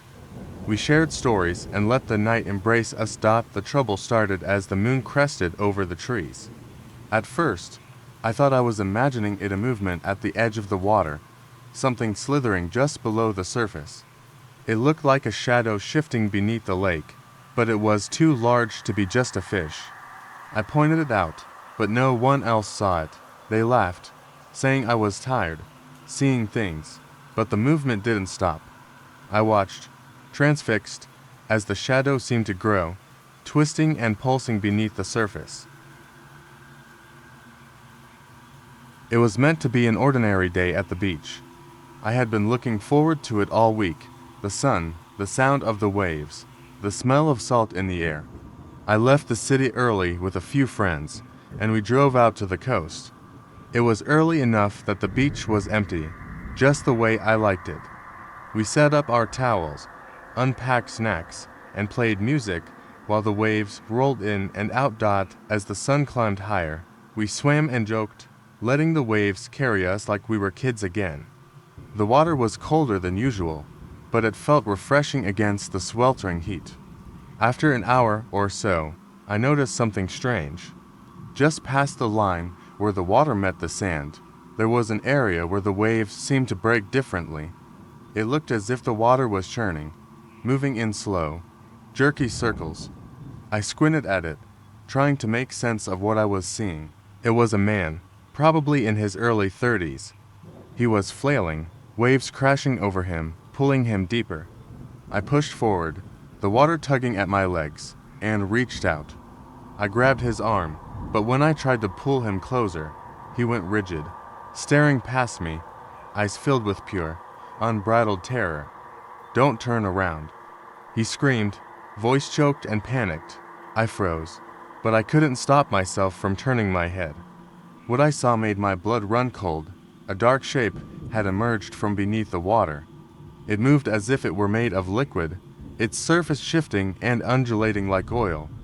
To hollow, black eyes stared at me, and I could feel its gaze, icy and ancient. It was a man, probably in his early 30s.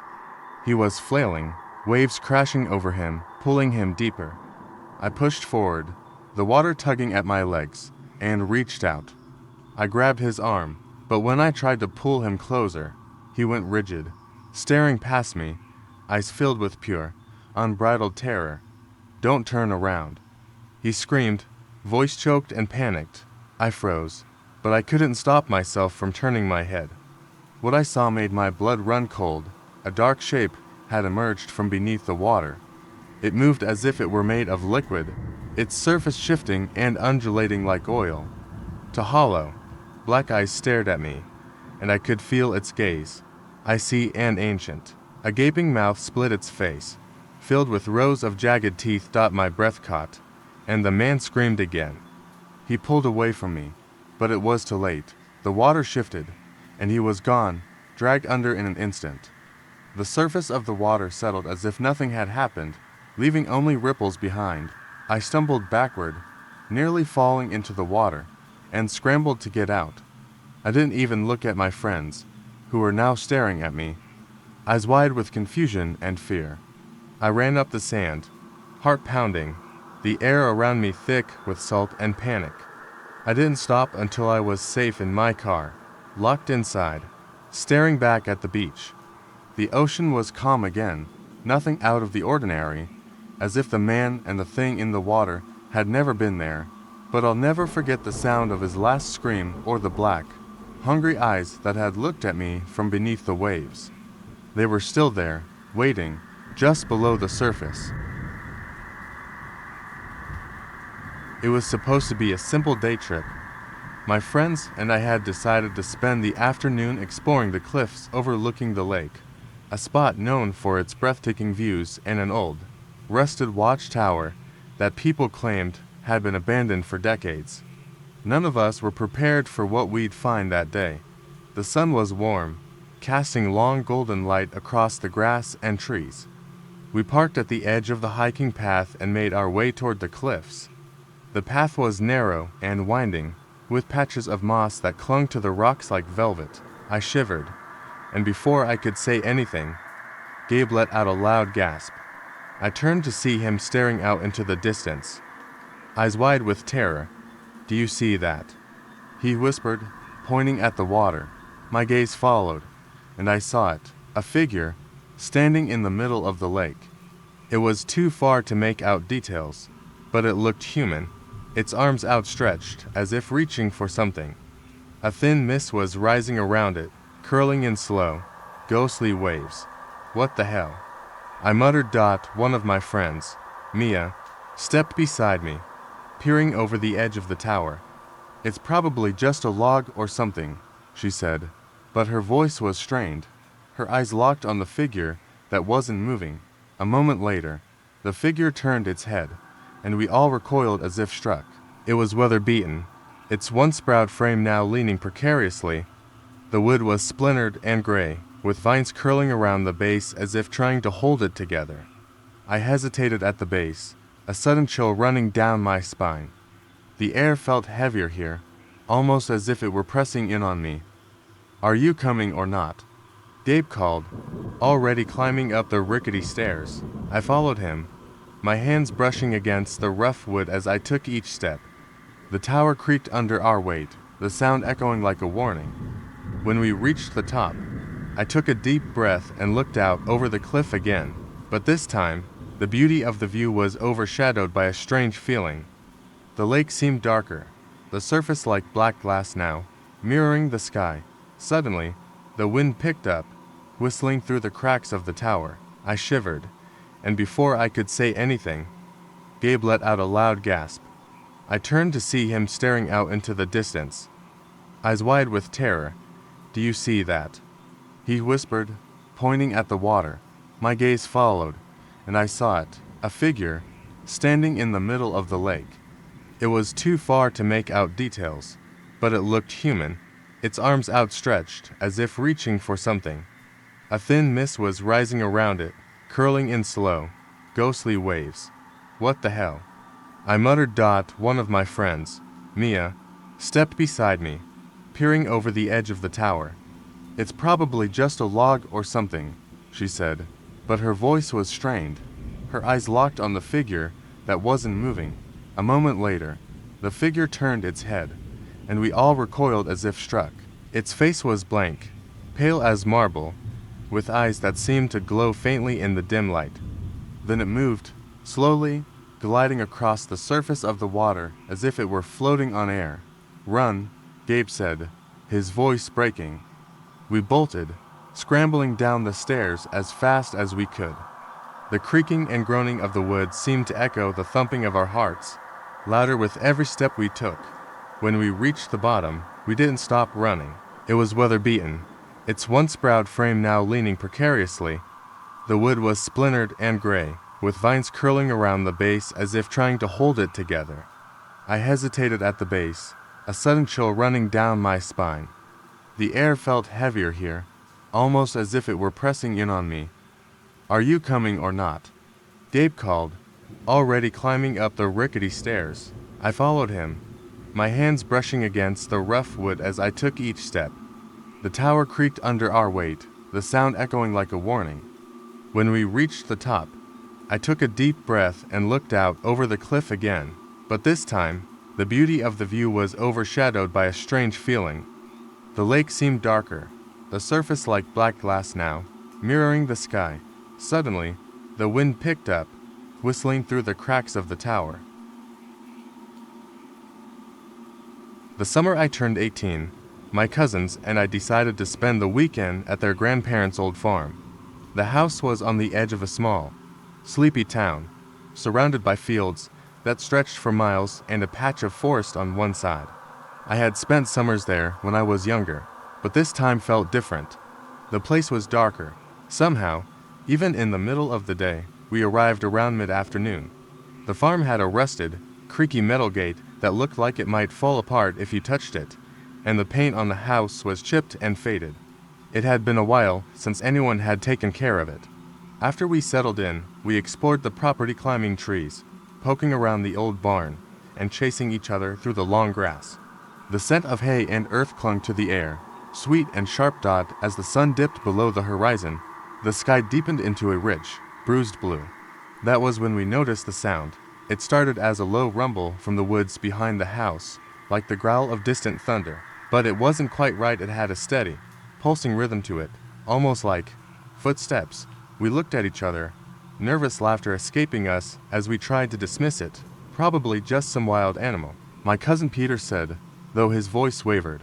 But the noise grew louder, and we started hearing whispers, thin and rustling, coming from the woods. It was then that I realized there was a pattern to the noise, like someone was walking through the underbrush, trying to stay hidden but failing. We huddled together, trying to make sense of it.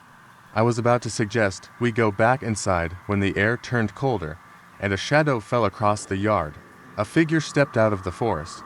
It was thin and bent, its limbs moving in jerky motions, like a marionette with tangled strings.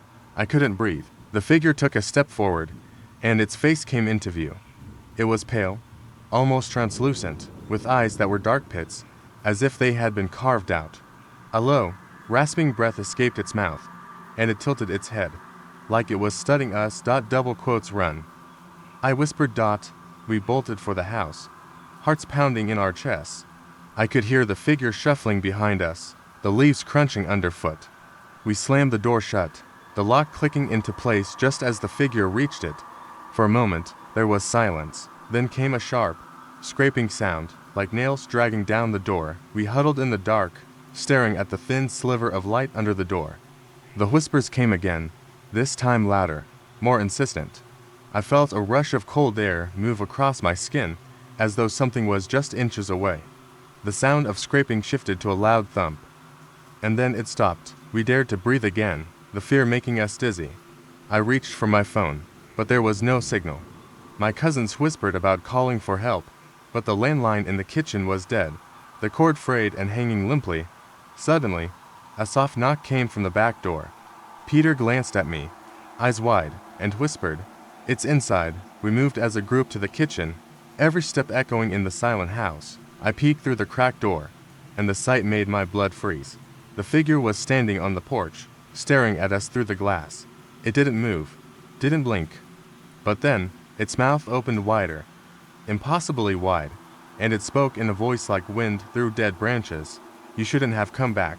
We backed away, the noise of the night outside pressing in around us.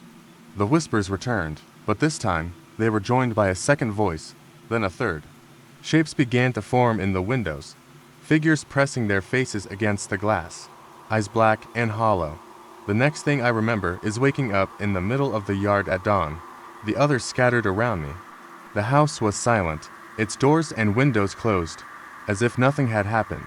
We checked every room, but there was no sign of the figures, no sound at all. But when I went to the window and looked out at the woods, I saw it again, standing at the edge of the trees, waiting. And I knew that, whatever had been there, it hadn't left. I never thought a simple trip to the county fair would lead to a night I couldn't forget. The fairgrounds were full of lights and music, the sounds of laughter mingling with the creak of carnival rides. It was a warm evening in late summer, the kind that makes you feel alive. My best friend and I had come to eat cotton candy, play games, and ride the Ferris wheel. We were there to have fun. Nothing more. We wandered through the fair, stopping at booths and laughing as I tried to win a stuffed animal from a claw machine. We moved from ride to ride, each one a mix of joy and adrenaline. As the night grew older, the crowds began to thin, the lights reflecting in puddles left by the day's rain. That's when we saw a sign for an attraction we hadn't noticed before, a large tent with wonders of the unseen written across the entrance in faded, curving letters. I nudged my friend and said, "Why not? We haven't tried anything like this yet." He hesitated but agreed, and we stepped into the tent. The air was cool, the scent of damp canvas mixed with something metallic. Inside, a dimly lit space stretched before us, with rows of oddities on pedestals and glass cases. There were strange sculptures, eyes that seemed to watch you, and jars containing things that looked too grotesque to name. We wandered further, entranced by the bizarre display, until I noticed a small, unmarked glass case in the corner. Inside was a piece of paper, old and yellowed, with a single line scrawled across it in jagged handwriting. "Never turn your back on the silent one." A chill ran through me, and I glanced at my friend. He was staring at the case with wide eyes. "Did you see that?" he whispered. Before I could reply, a sound came from the back of the tent. It was a soft thud, followed by a scraping noise that seemed to draw closer. I turned quickly, heart hammering, and saw nothing but shadows. I felt the weight of those unseen eyes, as if the entire tent had shifted, as if it were holding its breath. A sudden scream pierced the silence, coming from somewhere in the dark. My friend's hand gripped mine so hard that it hurt, but I didn't dare look away from the shifting shadows.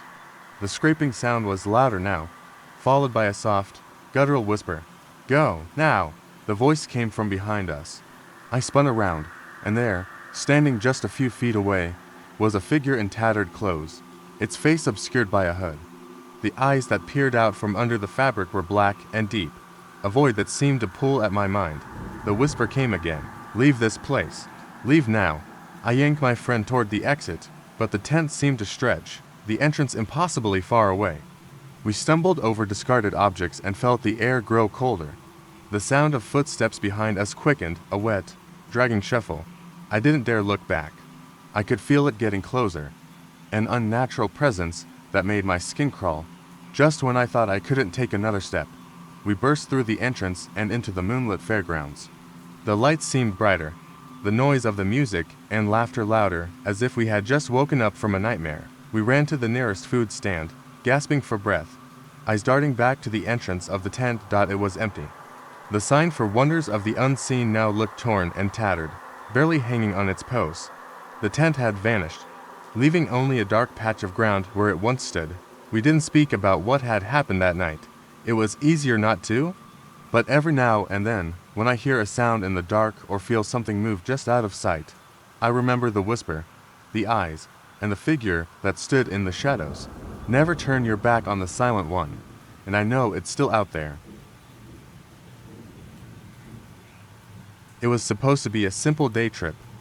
My brother and I decided to spend the day exploring the old, abandoned amusement park on the outskirts of town. We'd heard rumors about it being haunted, but that was just the stuff kids said to scare each other. To us, it was a chance to be reckless, to let loose, to do something different. The air was damp with the scent of rain and rust as we pushed open the broken iron gate. The first thing that hit me was the silence. Not the quiet you'd expect in a place like this, but a deep, suffocating silence that felt almost alive. The park was covered in ivy, the rides towering over us like skeletal remains. I glanced at my brother, and he gave a crooked smile, eyes full of mischief. We started with the Ferris wheel. It was massive, its cabins rested and swaying slightly in the breeze, creaking in a way that made my skin crawl.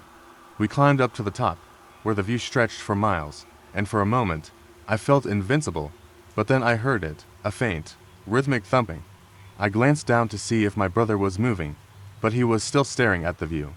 The sound came from below us, deep and guttural, almost like someone pounding on the metal support beams. I stiffened, but before I could say anything, it stopped as suddenly as it started. I told myself it was just the wind, but a part of me wasn't convinced. We moved onto the bumper cars next, their faded paint and cracked plastic faces making them look more like grotesque masks than anything fun. I reached out to touch one, and a sharp noise rang out from the darkness, like a metallic screech that made my teeth chatter.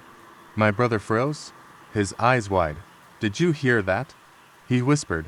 Before I could respond, a cold breeze swept through the pavilion, carrying with it a metallic scent that made me gag. The hairs on my neck stood on end. I spun around, trying to find the source, but the pavilion was empty. Just old, rusted cars that looked like they had been left mid-battle. We were about to leave when I noticed something strange in the ticket booth. A shadow moved inside, and I couldn't tell if it was my imagination. I was just about to call out to my brother when a man stepped out. He was hunched over, his clothes tattered and stained. His eyes were wide, black holes that seemed to pierce through me. He opened his mouth, and a dry, rasping voice whispered, "Don't go to the lake." The air went still, and the silence that followed was deafening. My brother's face turned pale, and I grabbed his arm. The man stepped back into the ticket booth, disappearing as if he'd never been there at all. We didn't speak as we ran to the edge of the park, the sound of our footsteps thundering on the cracked pavement. I glanced back once, and in that brief moment, I saw movement, a dozen figures standing at the edge of the trees, watching us with eyes that glowed like embers. We didn't stop running until we reached the road, breathless and shaking. The park looked the same as when we first entered, but the air felt different now, heavier and colder. The next day, I learned that years before, a family had vanished at the lake that bordered the park. No bodies were ever found. Some said they were taken. Others whispered that the lake itself had a hunger for those who dared to come too close. I don't go near the park anymore, but sometimes at night, I can still hear that thumping, that same rhythmic pounding, like someone is trying to claw their way out. And I know, deep down, that whatever is there has seen me, and it's waiting for me to come back.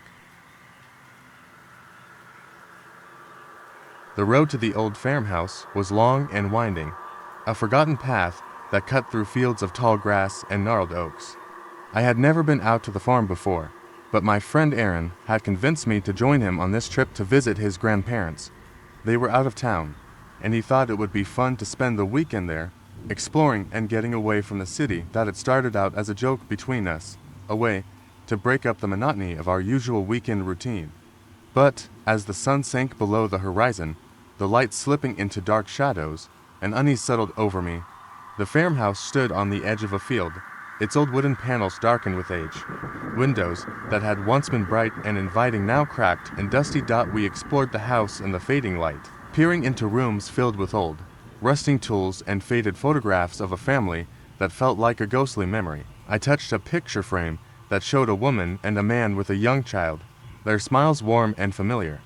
But it was the eyes that made me stop. They looked familiar, almost like they were staring back at me. I quickly pulled my hand away, my heart hammering in my chest. Aaron laughed, his voice bouncing through the empty house. He was already upstairs, calling out for me to check out the attic. I hesitated, but curiosity won. I climbed up, the wooden steps creaking under my weight. The attic was dark, suffocating with the scent of old wood and dust. The air felt heavy, almost electric, as if someone else was up there with us. "Look at this," Aaron said, holding a dusty lantern aloft. The light flickered, casting long, jerky shadows that seemed to move on their own. I stepped closer and saw an old, moth-eaten trunk. He opened it, and inside were old clothes, some toys, and a small diary with pages that looked like they could crumble with a single touch. I reached out and flipped it open, not expecting anything more than gibberish. But the words leapt off the page, written in a scrawled, frantic hand. "They come when the lights go out." They were the faces of those who were here before. The air around me grew colder, and I heard Aaron let out a sharp breath behind me. The lantern flickered again, and I spun around, the light catching his face. His eyes were wide, and his mouth hung open, but it wasn't just surprise that I saw. It was fear. The wind picked up outside, rattling the old house as if it were trying to break in. A low thud sounded below us, and then a muffled voice, soft but urgent. I couldn't make out the words, but it was close, too close. My body tensed, and I felt a shiver race up my spine. "Aaron, we need to go," I said, my voice barely above a whisper. But when I looked at him, he wasn't looking at me. His eyes were fixed on something behind me, something that moved in the darkened corner of the attic. I turned, heart leaping into my throat. The shadow moved, a shape that was impossible and familiar at once, a face. It had the same features as the one in the picture downstairs, but it wasn't a photograph anymore. It was real, staring at me with wide, unblinking eyes, lips twisting into a grin. I stumbled back, and the lantern fell from Aaron's hands, landing with a crash that shattered the glass and sent sparks skittering across the wooden floor. The room erupted into darkness, but I could still feel it moving closer, slow and deliberate. "Run!" Aaron shouted. We bolted down the stairs, tripping over each other in our panic. The voice below grew louder, now unmistakable a child's voice, singing a lullaby I had never heard before, followed by the soft sound of feet pattering on the floor above. We reached the front door, wrenching it open and stumbling out into the night. The moon was a pale slice in the sky, illuminating the fields that stretched out in front of us. We didn't stop to look back as we ran across the grass, the song still echoing behind us, chased by the sound of footsteps and a voice that whispered my name. When we reached the road, I dared a glance over my shoulder. The farmhouse loomed behind us, its windows dark and lifeless, but I saw something in the window on the second floor. A child's face, pressed against the glass, eyes wide and hollow, watching us as we ran away. We didn't stop until we reached the nearest town, hearts pounding and breathless. I never told anyone what happened that night, and Aaron never spoke of it again. But I know what I saw, and I know we weren't alone in that house, and I'm sure I'm not the only one who heard the voice. Even now, when I close my eyes at night, I can still hear it. They come when the lights go out.